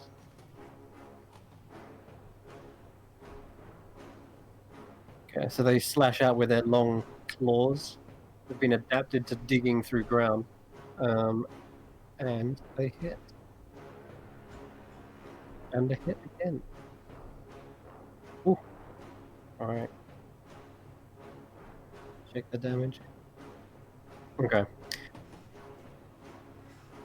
So, despite being like clawed and slashed apart, where their brittle bone just simply breaks away like the consistency of charcoal, it doesn't seem to let this cinder stop them from doing what they have to do.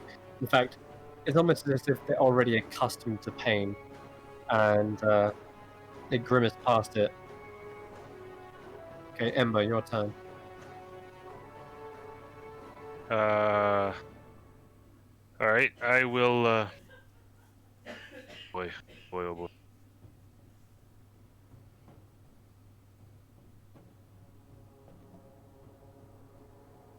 Okay. I will twin cast. I will twin cast message. Okay. This one I will not subtle cast. Burn the sorcery point. One sorcery point. I will twin cast message. I will point at Dia, point at Grizz, and audibly say in common, so that hopefully Tanner can hear me. I will say, Stop! Hold it off! Hold it off! Trust me, let the goblins fight to their death. It's not our fight. I can get us out of this afterwards. Stop it. see what happened. Mm. Okay. Who's the other target? Dia and Grizz. I think you said Grizz, yeah. Grizz, yeah. I don't. Oh, I see. You're saying it out loud. Yeah, I and am. You're also targeting Dia and Grizz. Yeah, so I'm not subtle casting the spell. I'm saying it in common. I know the goblin and I'm not worried about that. And I'm saying, trying to message Grizz and Dia. Okay. Stop it! Stop!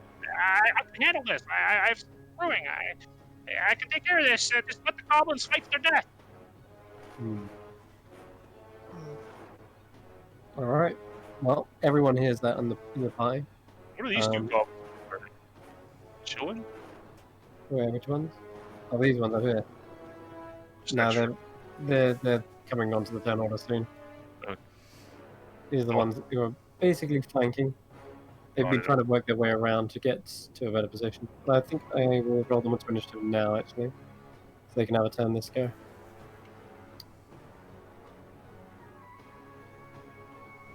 Yeah, gotcha. They're on. Okay, so that ends your go, Ember. All right.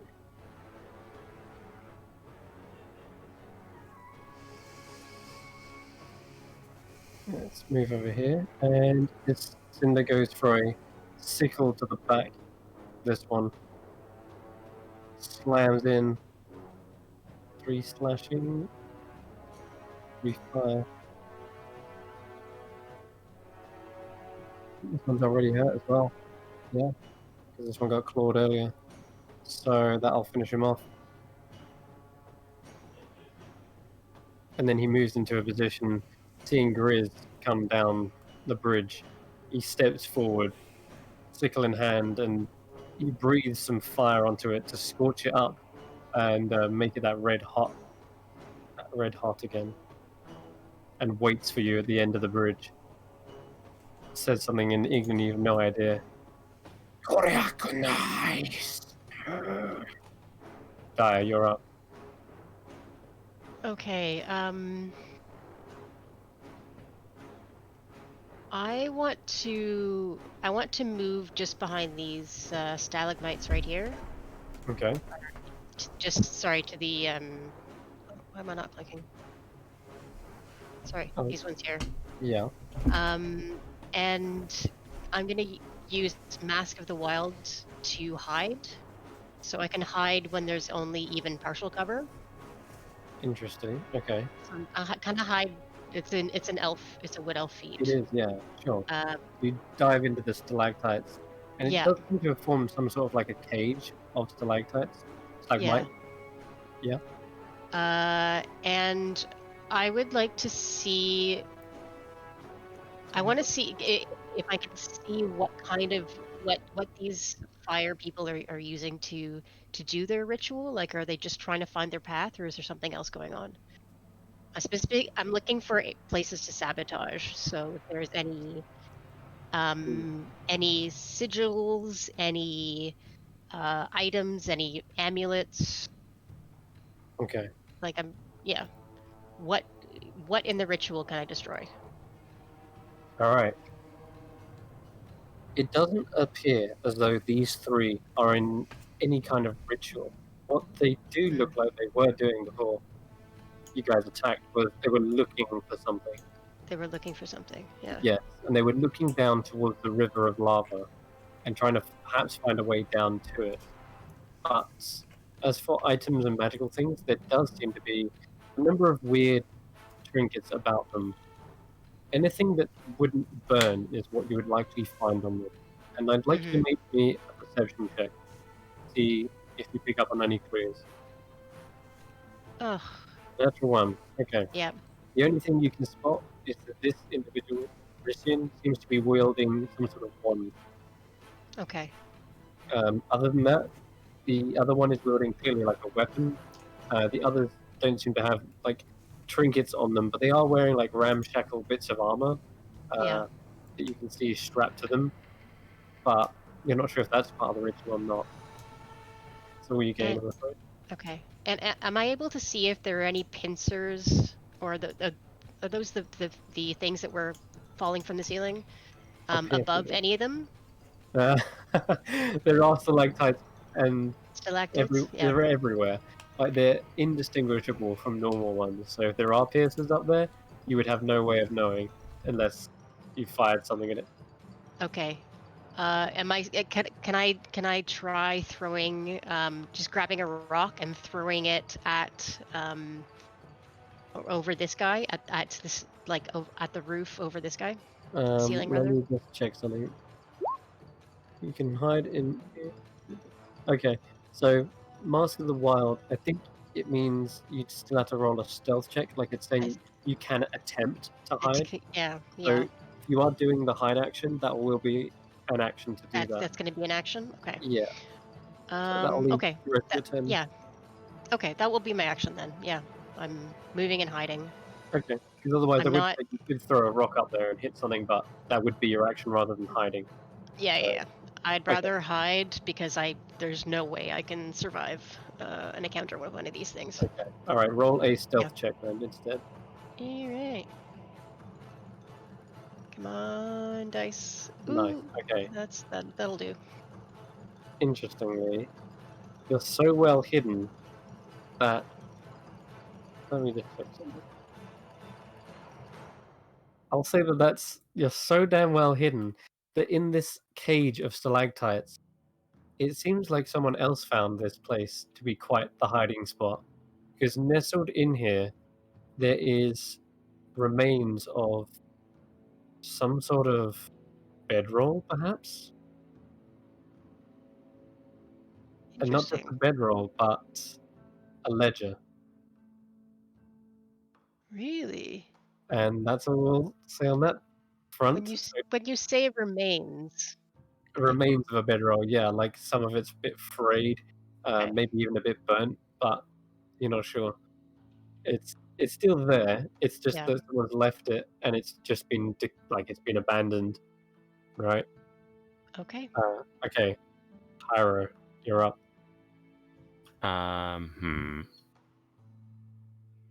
Tyro's gonna try to get. Where does this one's attention seem to be? The one with the wand. It just blew up like 4 goblins, so it's looking for the next target, probably Grizz. Okay, I'm going to advance slightly. I'm gonna well, first I'm gonna turn to Ember since you said that out loud and say, I don't think they're halting their attack. I think we're as much in their sights as they are. And she's gonna let me see how far I can get. Okay. That's loud, isn't it? Very heroic. So that's as far as he can get. He's going to try to stay close to the wall, and then he's going to cast. Oh, you know what? I don't actually think you can do that. Let me see.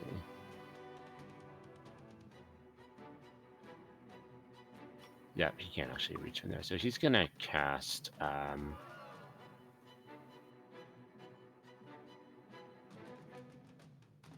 Okay, he is in range for that. He's going to cast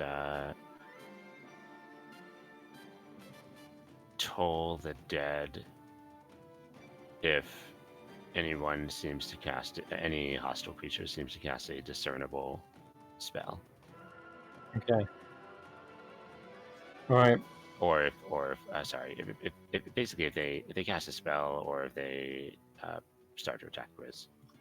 Okay, they're attacking now. You see the one that's going supernova that's being clawed currently by 3 goblins all ganging up on her, and you see that they are pulling parts of her charcoal-like form off of each other, such to the point where they've only got like one arm left, which they lash out with, and the flame is finding like more areas to erupt from its center. And as the claw comes swinging around towards this goblin, more fire spurts out of it and spits into the face of the goblin. And it, again, would have been dead if it wasn't for resistance to fire. So you can attack now with your Toll the Dead if you want. What was that, a spell with the cast? Not a spell, but they are attacking. I'm more interested in like trying to see what's going on with that wand, or try to help Grizz if he's getting attacked. Yeah. Okay. All right, Grizz, you're up. Right.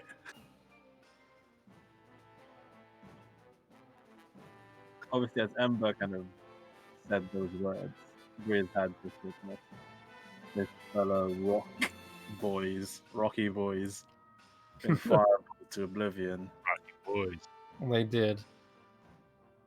So, as you can see, everyone, They need our help. And these things are not very nice.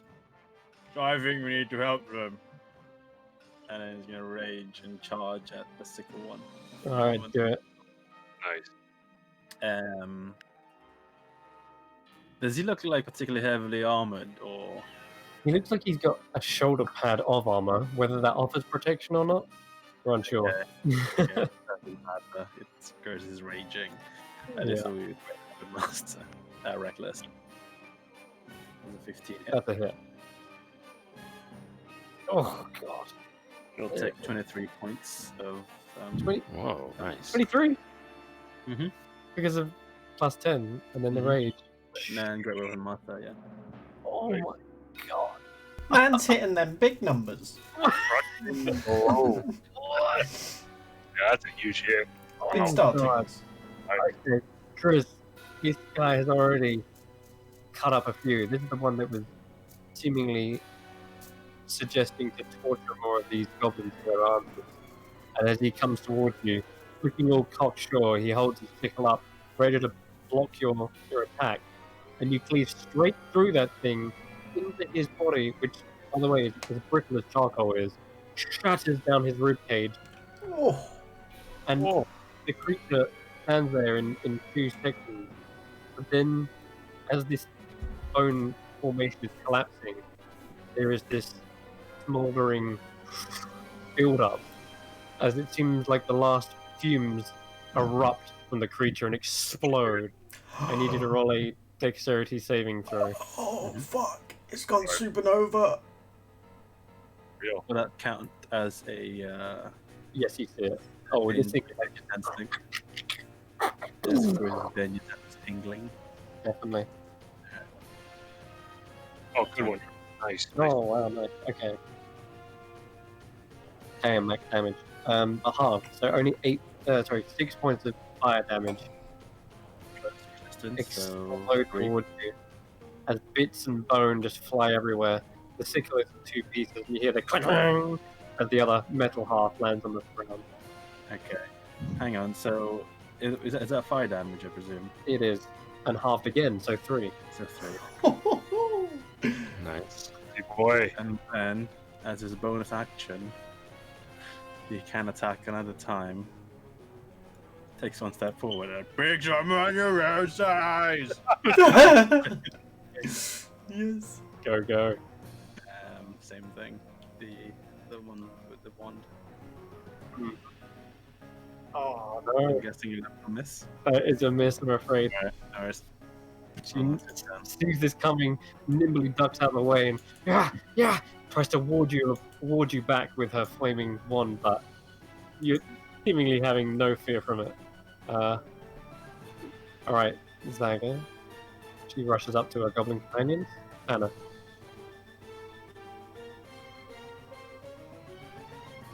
Anna? Yeah, so, I'm going to turn to Ember and say, I have a feeling that diplomacy is probably not going to go our way. Yeah, it's a little disappointing, but I guess I'm with you guys. A little There's upsetting. no circumspect in this one. So Tanner is going to jump for. Hang on. I did mark this out as 40 feet, but I don't know why it's going 45. Effectively, I wanted to get to their standing jump. Obviously, action dash. Mm-hmm. So I just kind of stop, look down, and go, "You got this, Tanner. You got this. It's only heavy armor." And yeah, I want to jump across. Okay. You can make it with a long jump. Your strength is nice enough. Oh, perfect. You can, yeah, you got Athletics. enough jump. And then Yeah. No need for a roll when your jump is literally more than 5 foot. perfect. And then rest of my movement gets me to there. Okay. Cool. Alrighty. Okay, that's your go. Cahoots is up. Cahoots is going to Is this tunnel a dead end, or does it seem to lead somewhere deeper? Oh, the tunnel that you're going down. No, it does. It goes down in a slope, and then it is going off onto another map. Oh, Just okay. one- yeah. For the sake of not doing something annoying, Cahoots will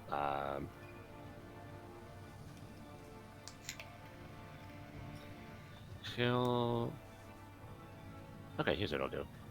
He'll fly. He'll fly over here to this one, and he will take the help action on this one for whoever attacks next, and he'll fly back. Kind of getting in her face in between the wand and terrible owl screeching. Okay. Yep. All right then. All right. Meanwhile, Greer's face to face with Ristian. She sees that you're wielding quite the powerful weapon, and Greer, I'd like you to make a Constitution saving throw, as he is casting a spell. If she's casting a spell, can I cast Toll the Dead? Yes. Con, did you say? Yep. Constitution. She fails. Oh, Oh, see. Grit. Riddler. Okay.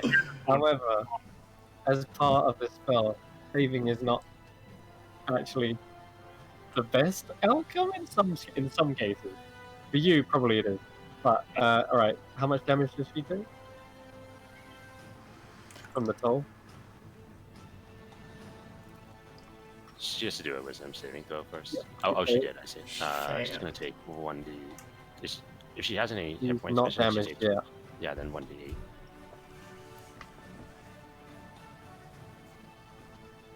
Okay. So 7, 2 6, necrotic 3. damage.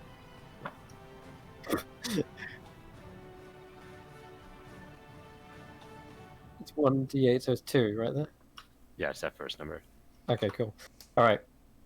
So you see a bit of her starting to like kind of crackle and fall apart, but this wand points towards your battle axe, Grizz, and you see the wand, the very tip starts to heat up, and at the same intensity, so does your battle axe, and it starts to sting in your hands, and then that sting goes to a searing pain, and you can see that your axe has become red hot.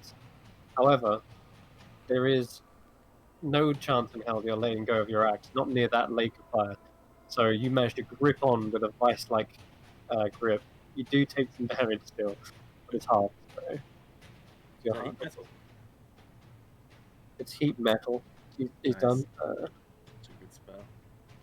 Okay.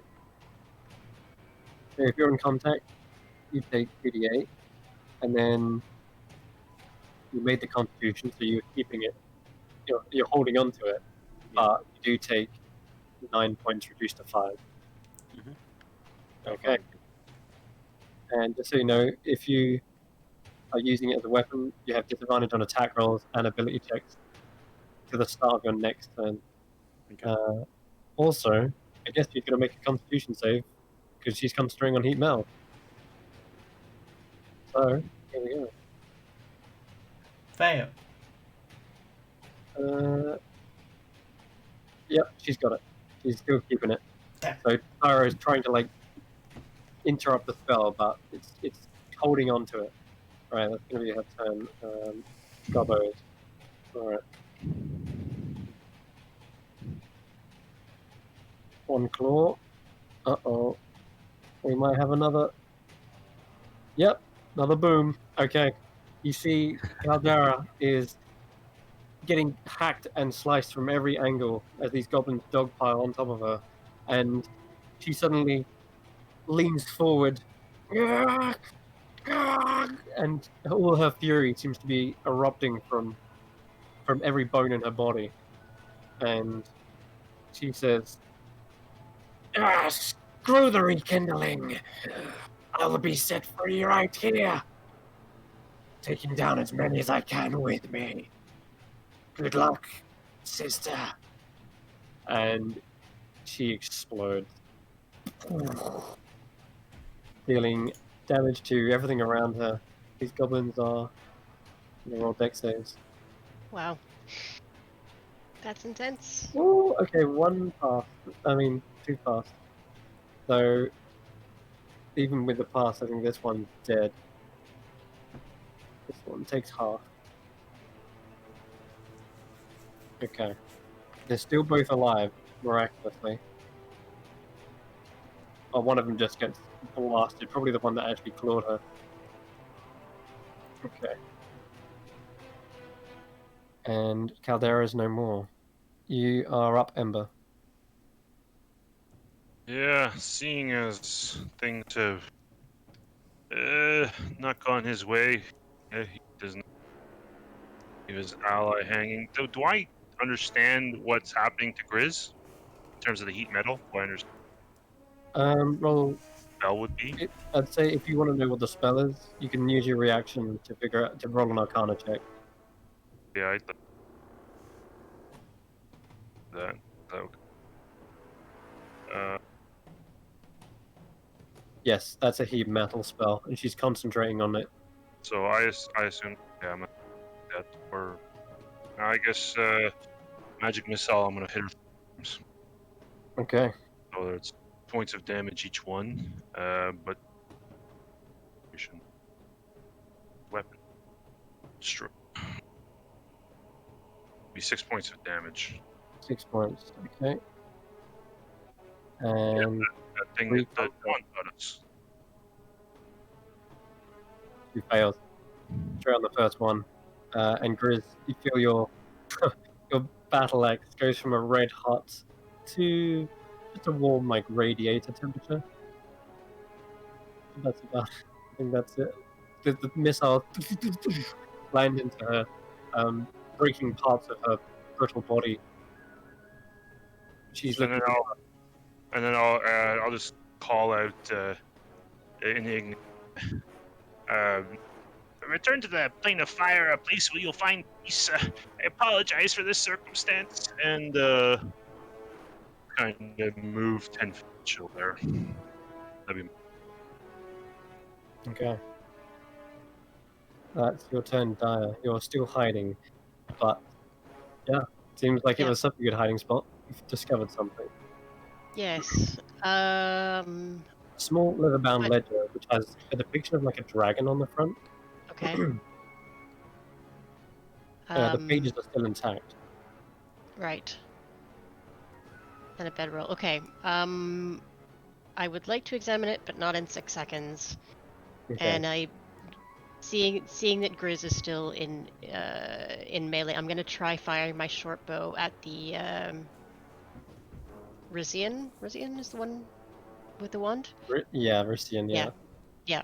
I'm gonna try a short bow from here. Okay. So, at a glance, I'll say that. Like Yeah. if I do it right at her, is it gonna be at a disadvantage because I'm going through the goblins? Oh, yes. Or I am I guess able? so. Or I'm able to get a view? It's not a disadvantage, but she does have cover. She does have cover. Yeah, half cover. Oh, it's Mark's got a good run.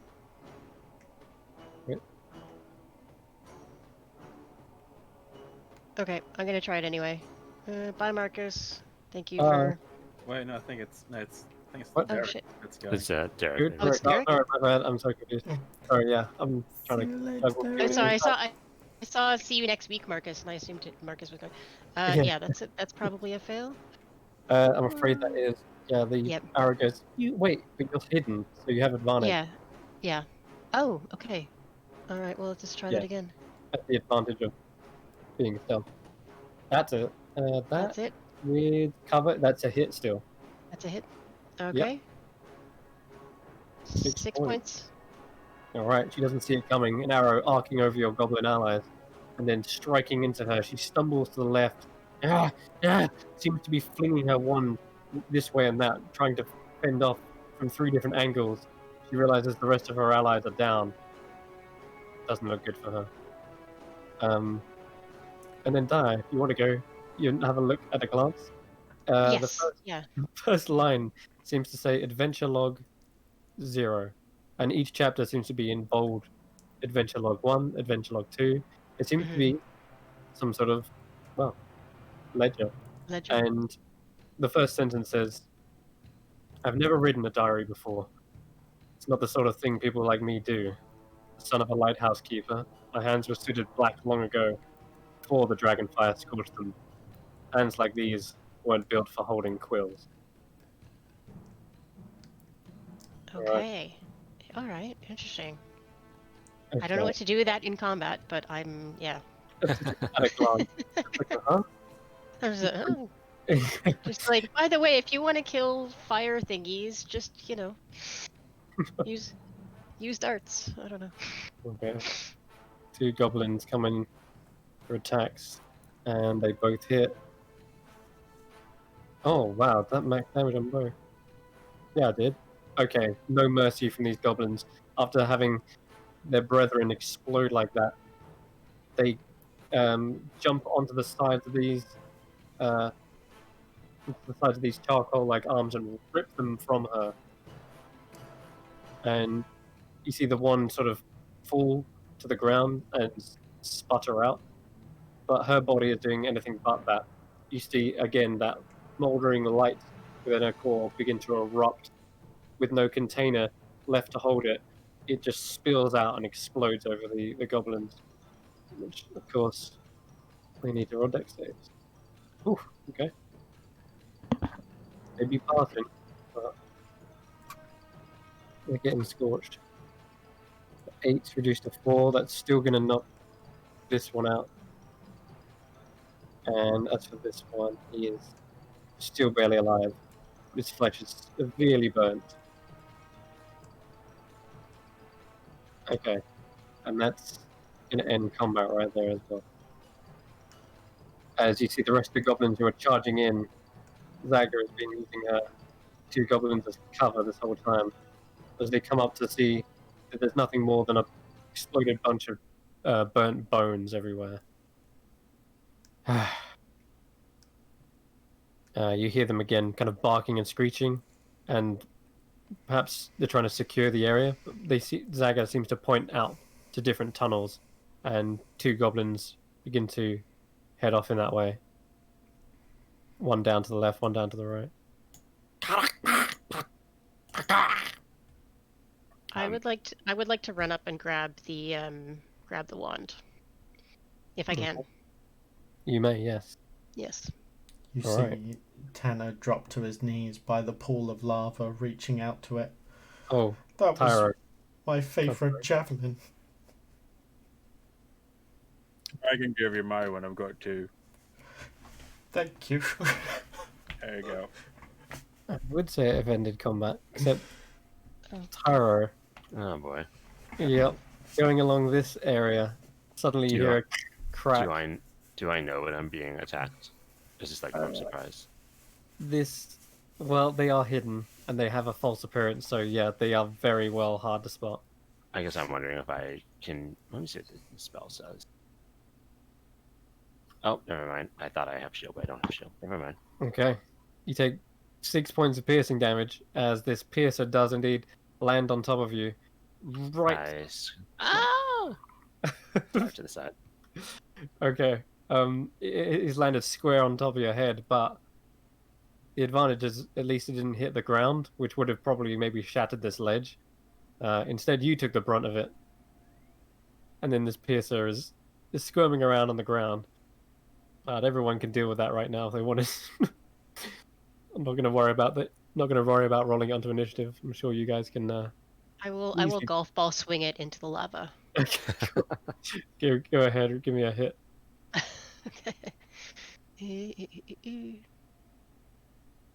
Yeah, that'll do it. Yeah.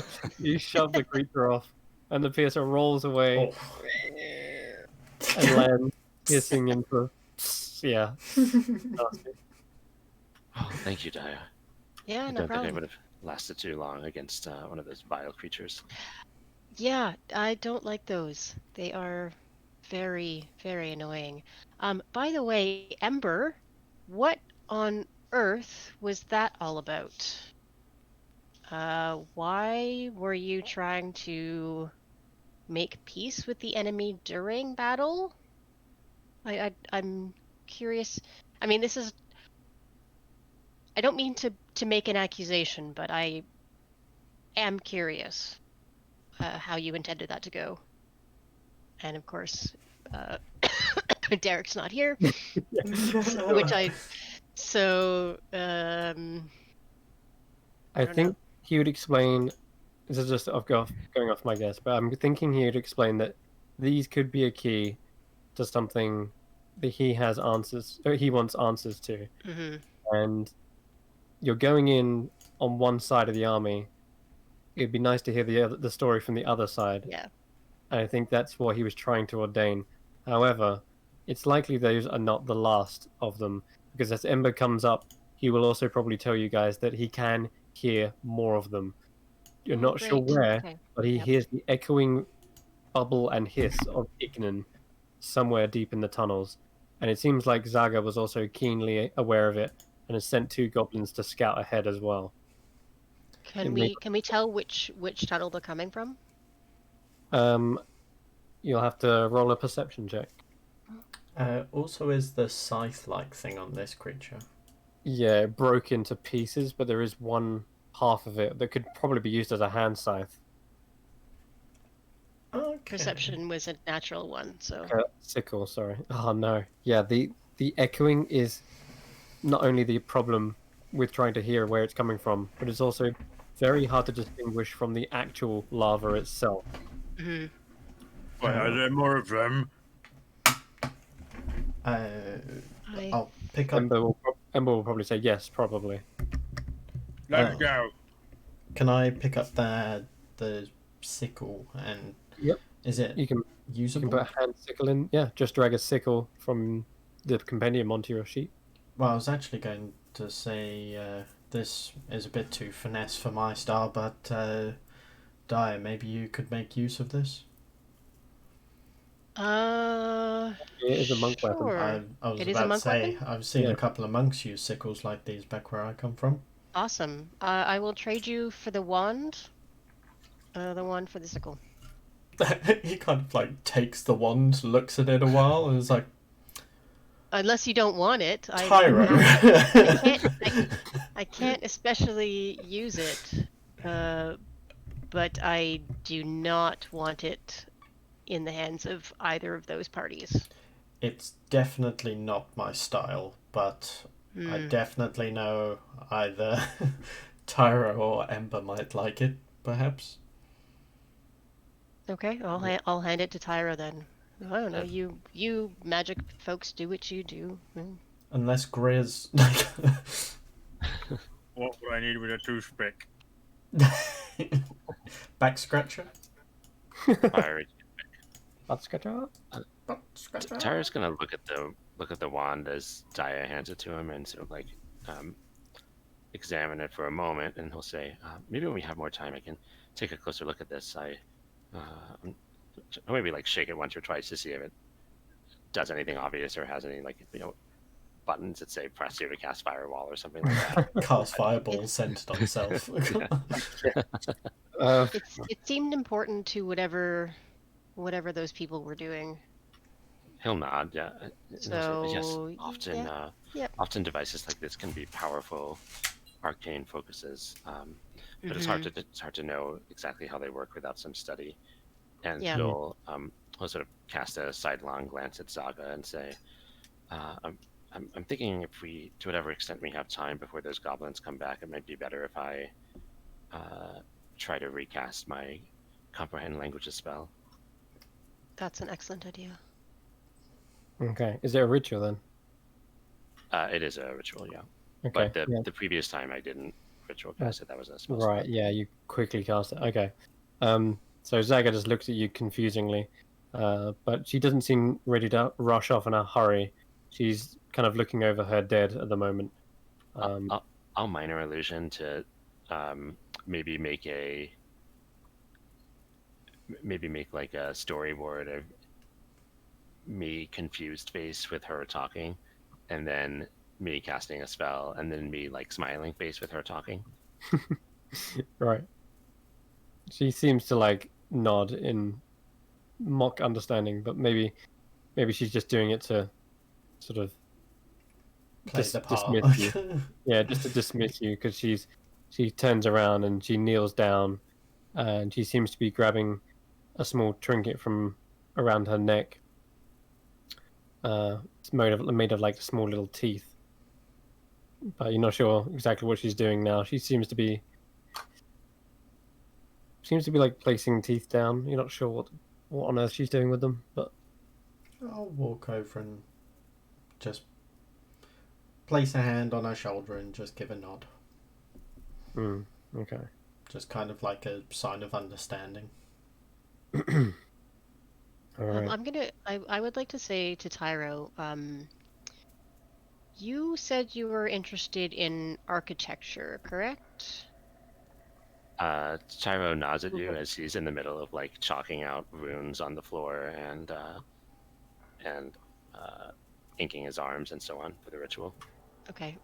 Is there a way that we can bring down a cave-in across these particular paths where those creatures were trying to get into? You can see they were trying to get into some tunnels down here. Do you think if we were to make a strike or attack some of the rock here, we could seal it with the rock itself, at least temporarily? I don't have anything that specifically is. I guess I could just like shoot a piece of rock if it seems like a weak like spot or something. if we just attack the ceiling, can we bring in a cave in? Because the bridge seemed especially fragile if it only took a drop to collapse it. Is it possible to collapse the rest of this area, do you think? What does Tyro think about the structural integrity of these caverns?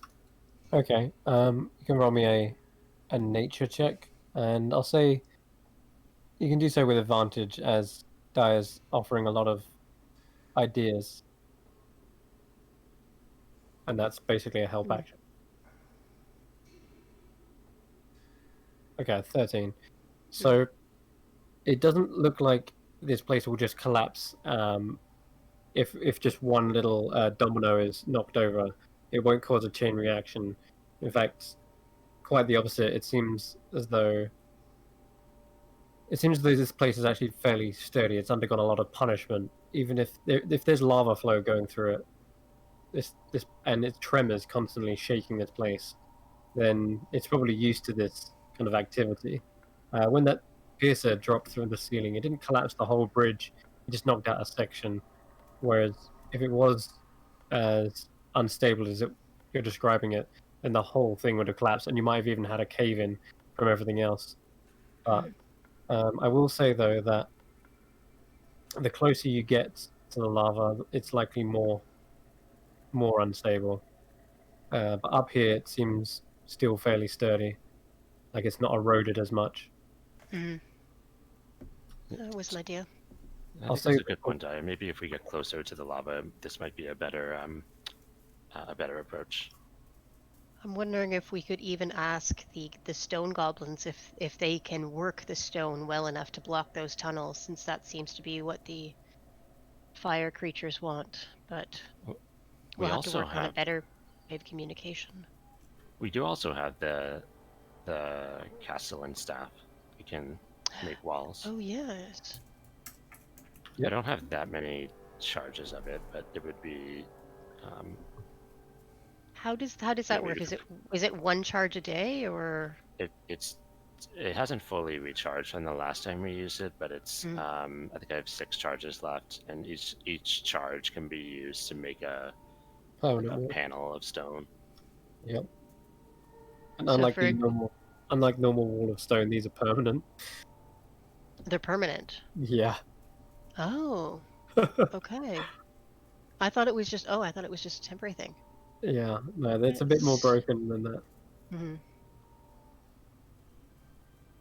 Okay. I think Well, that's Castellian means like castle of castle, right? I'm not yeah. sure. I think it was the guardian of the castle. Was the Castellan. Ah, there you go. Yeah, Yeah. the governor of a castle. Yes, that's right. Yeah. Yeah. Like the um, not Hmm. quite the king, but more like a butler. But yeah, the And caretaker. as you perhaps ponder over the permanency of this spell, you realize that the name actually kind of alludes to the fact that you could make your own castle with this eventually. It would take days and days, but you could actually make a castle. Kind of perhaps where this thing got its name. Hmm. If you need a fortress home in the future, might come in handy.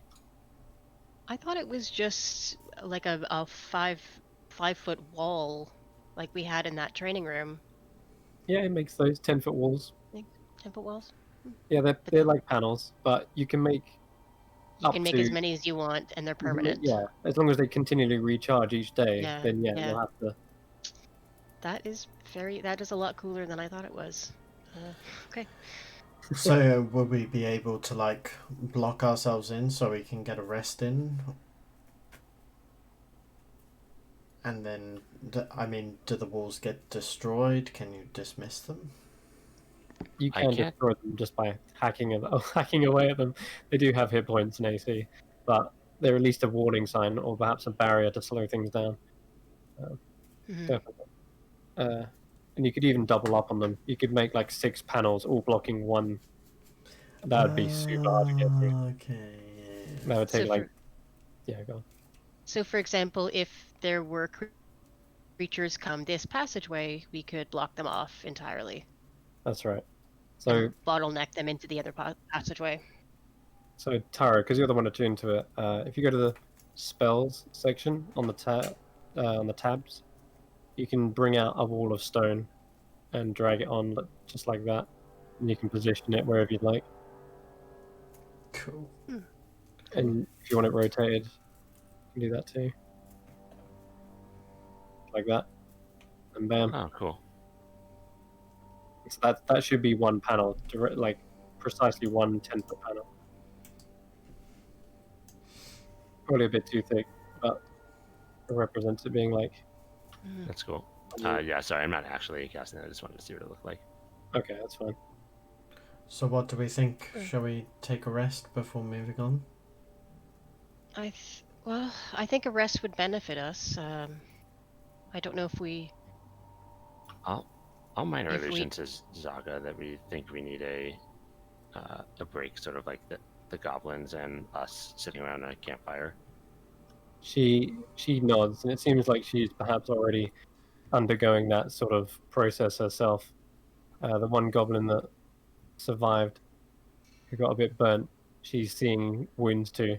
Seems like she's creating some sort of paste out of the rocks and applying it to it. Cool. But yeah, if you want to take a short rest here, sounds good. Can A I short read rest. the journal during the short rest? Absolutely. Or yes. Okay.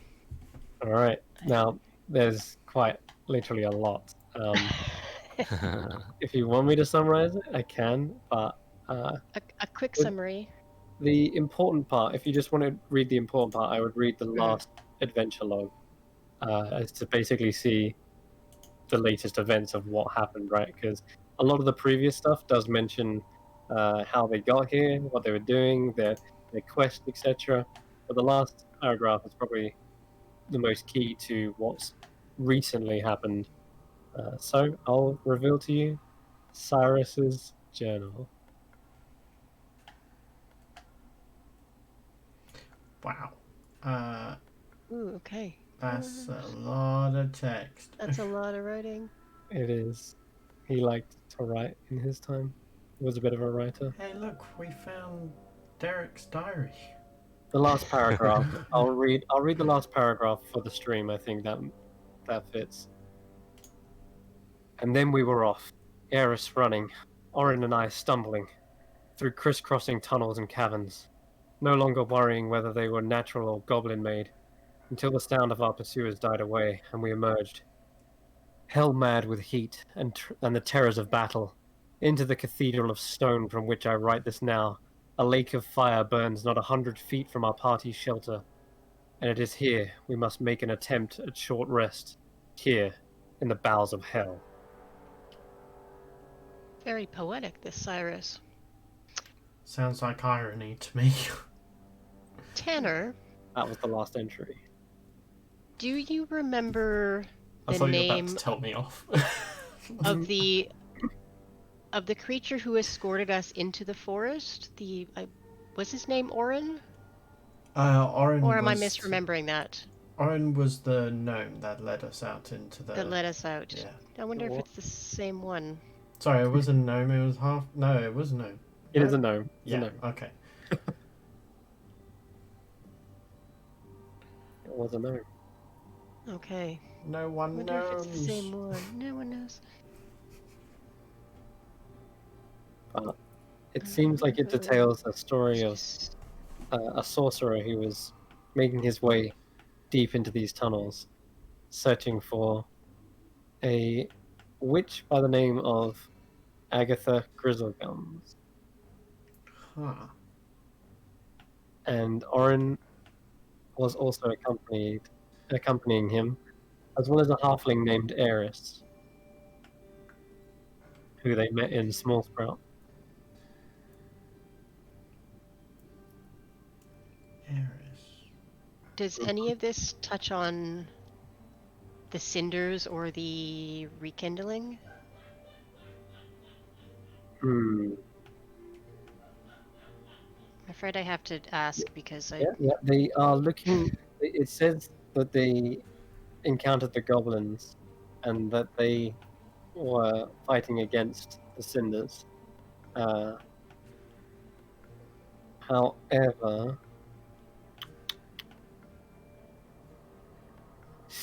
it does mention something. So, it says he was worried that he looked eerily like one of those creatures, acting who confronted them across the cavern, tall, at least as tall as I, and towering above my companions. The cinders' flesh resembled charcoal, and their blackened skulls were wreathed in primordial flame.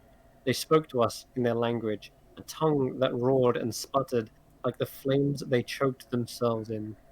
But we couldn't understand a word, and then they were upon us. The first strike came from their shaman, who, with her great staff, nearly incinerated Orin, who dived behind a boulder for cover. I looked down at my hands, helplessly. What use was a fire casted down here? I didn't have time to think. Depleted as my magic was, tired from our journey and from my tussle with Krug, I dug deep into my reserves and shot off a magic missile at the shaman, knocking the staff clean out of her hands, and dived into cover next to Orin. And then the goblins attacked. And he goes on, talking about how they were a swarm of stony rats that erupted from the walls, raining down upon the cinders who grappled and slashed and tore at them with equal ferocity. But the cinders were stronger, no doubt. The goblins were numerous, but they were still evenly matched for now. The three largest elementals, however, were unencumbered by bogarts and intent on our murder. Everything happened at once. The shaman lurched towards me. A cinder with a great sickle tore down on top of Orin and Eris. I imagined his blade was forged over the coals of the moaning tree folk, curved at the optimal angle for severing heads, and heated to a volcanic temperature by his touch. A hulking knight-like beast with coal-fire eyes, black smoke billowing from his back, dashed with his longsword, flank us. I leapt desperately upward, gaining a handhold on the rocky wall, hurling myself upward, and in one motion rolled, loaded my crossbow, turned and fired blindly. The shaman was caught in her pursuit and fell to the floor, seething. Meanwhile, Dest, lesser Dest, had engaged the knight-like cinder in battle and must have consumed the magical berry I'd given him, squished into gravel for his taste, for use in battle, because he had turned bright blue. Oh god, yeah, it gets heartbreaking in a minute. You want to continue?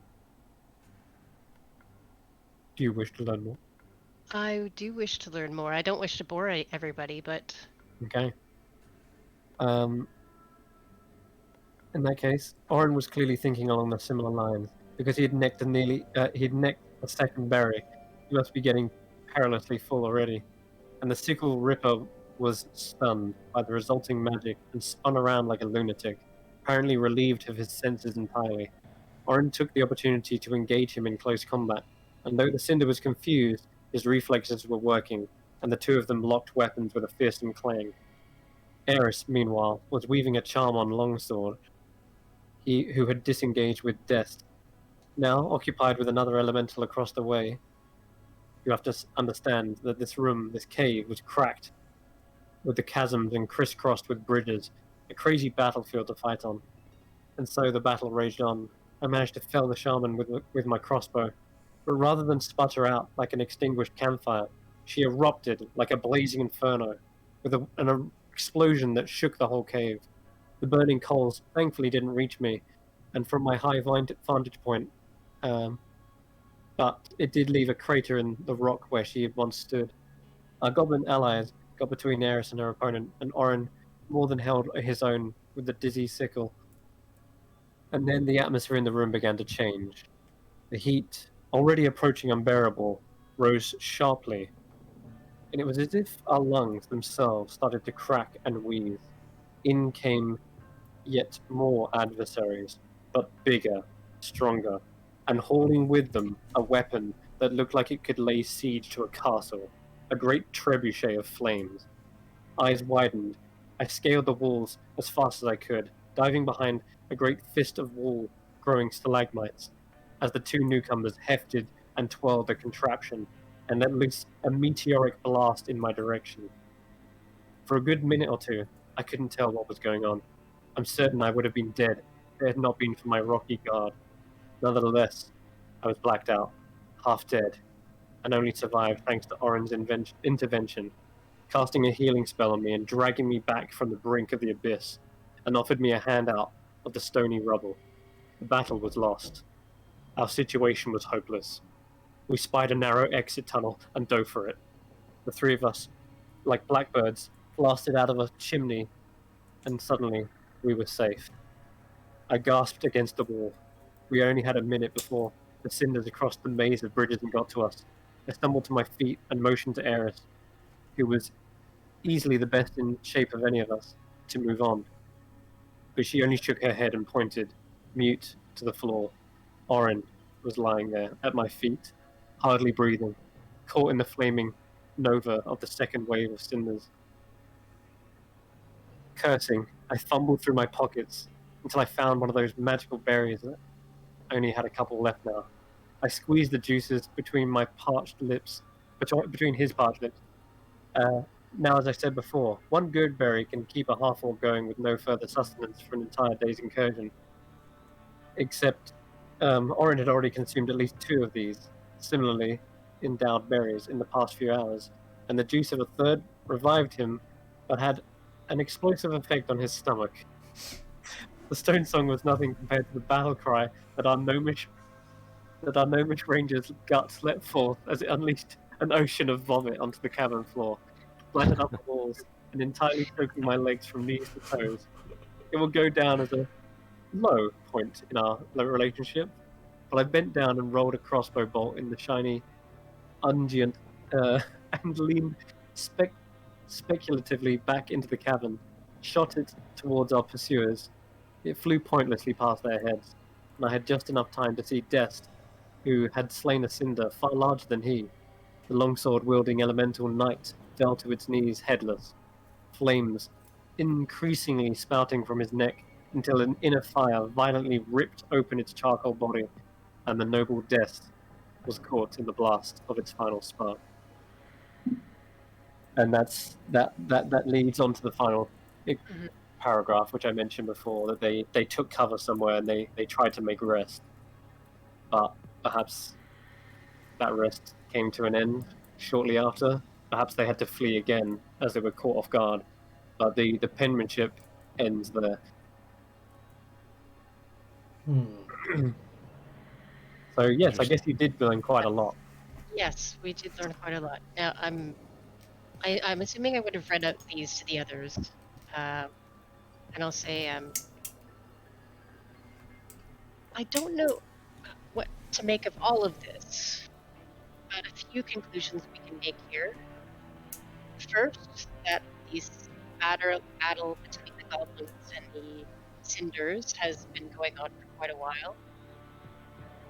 Second, that there are more of them, and wherever it is they went when they exploded, it was not to their end. I think perhaps they only retreated and will be back, in which case I don't wish to see how many of them there might be, or how badly they can hurt us if they actually wish to fight.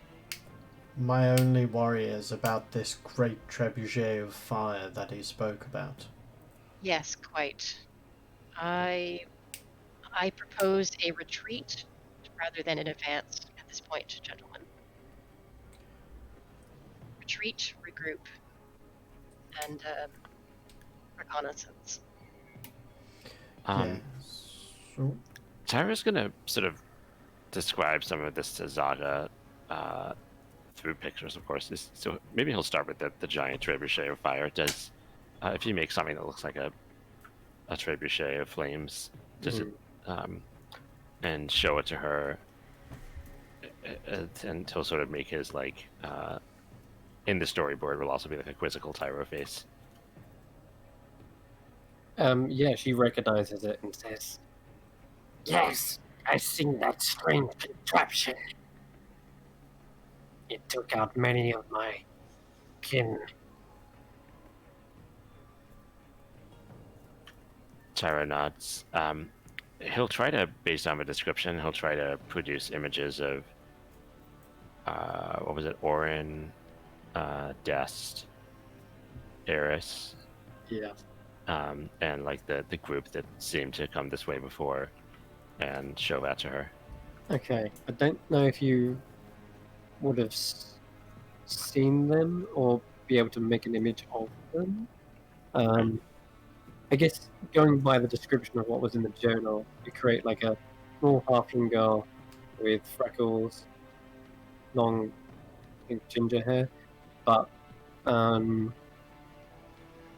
the gnome, you make like a short man who had a bow in one hand, a sword in the other. He had like blondish kind of mutton chops. I'll describe Orin Yeah. in full. And you describe him to Tyra, and he does his best to create this illusion. Zaga does recognize them. Yes, they were chosen like you, but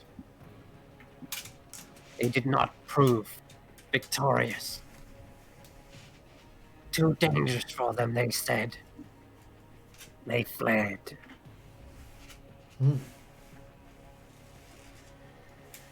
Is that down to this trivia? I don't know what they're saying. At least, yeah, that's where you can understand Tyra. We know Sorry, at Knox. least that Orin survived, and if they were intending to flee and Orin survived, I would assume that's what happened. Well, perhaps the others didn't survive the coming of the trebuchet. If they left, if Cyrus left his journal here, perhaps Well, he was not so lucky. I will say that there is one other character you definitely know survived. Players might not remember, but your characters do. Eris is the tavern maid. Tavern maid. I do not remember a tavern at the maid. beginning. Right at the very beginning. Let me see if I can bring her character out.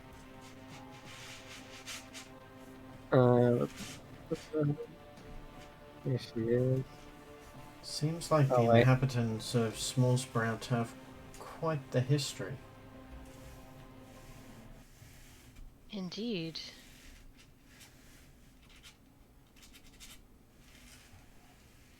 Hmm. And we did wonder, did we not, if it was a She- fire elemental that had destroyed that town? Perhaps we found the source of that distress as well. Oh, good point. Ooh, Do you remember maybe. Eris was the one who introduced you to Orin, I believe? I think. I don't remember. I don't remember her at all. I barely remember Oron. I just remember that he didn't want to go into the forest. And he loves feet. And he had a thing for shoes. Yeah, Yeah. Let me see if we can go back some. Since we're taking a short rest, can I use the time to cast Identify on the wand? Mm-hmm. Okay. All right. Yeah. There they are. There's Orin. There's Eris. That's Laffy. That's Jack. And then on the far right, the 10. All right. So you cast Identify ritually, and you recognize this as a wand of fireball, but I say wand of fireballs, not balls, because this thing, similarly to the cinder's very nature, seems like their flames are not long for the world. Does not recharge.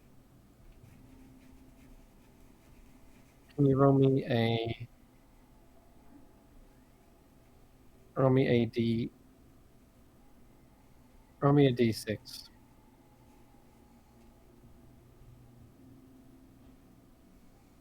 Okay. After examining over it, it seems like it does still have some latent power. However, identifying it, you understand that there is some volatile properties, similar to how the cinders literally go out with a bang. You're wondering if this unstable wand has a similar explosive end to it.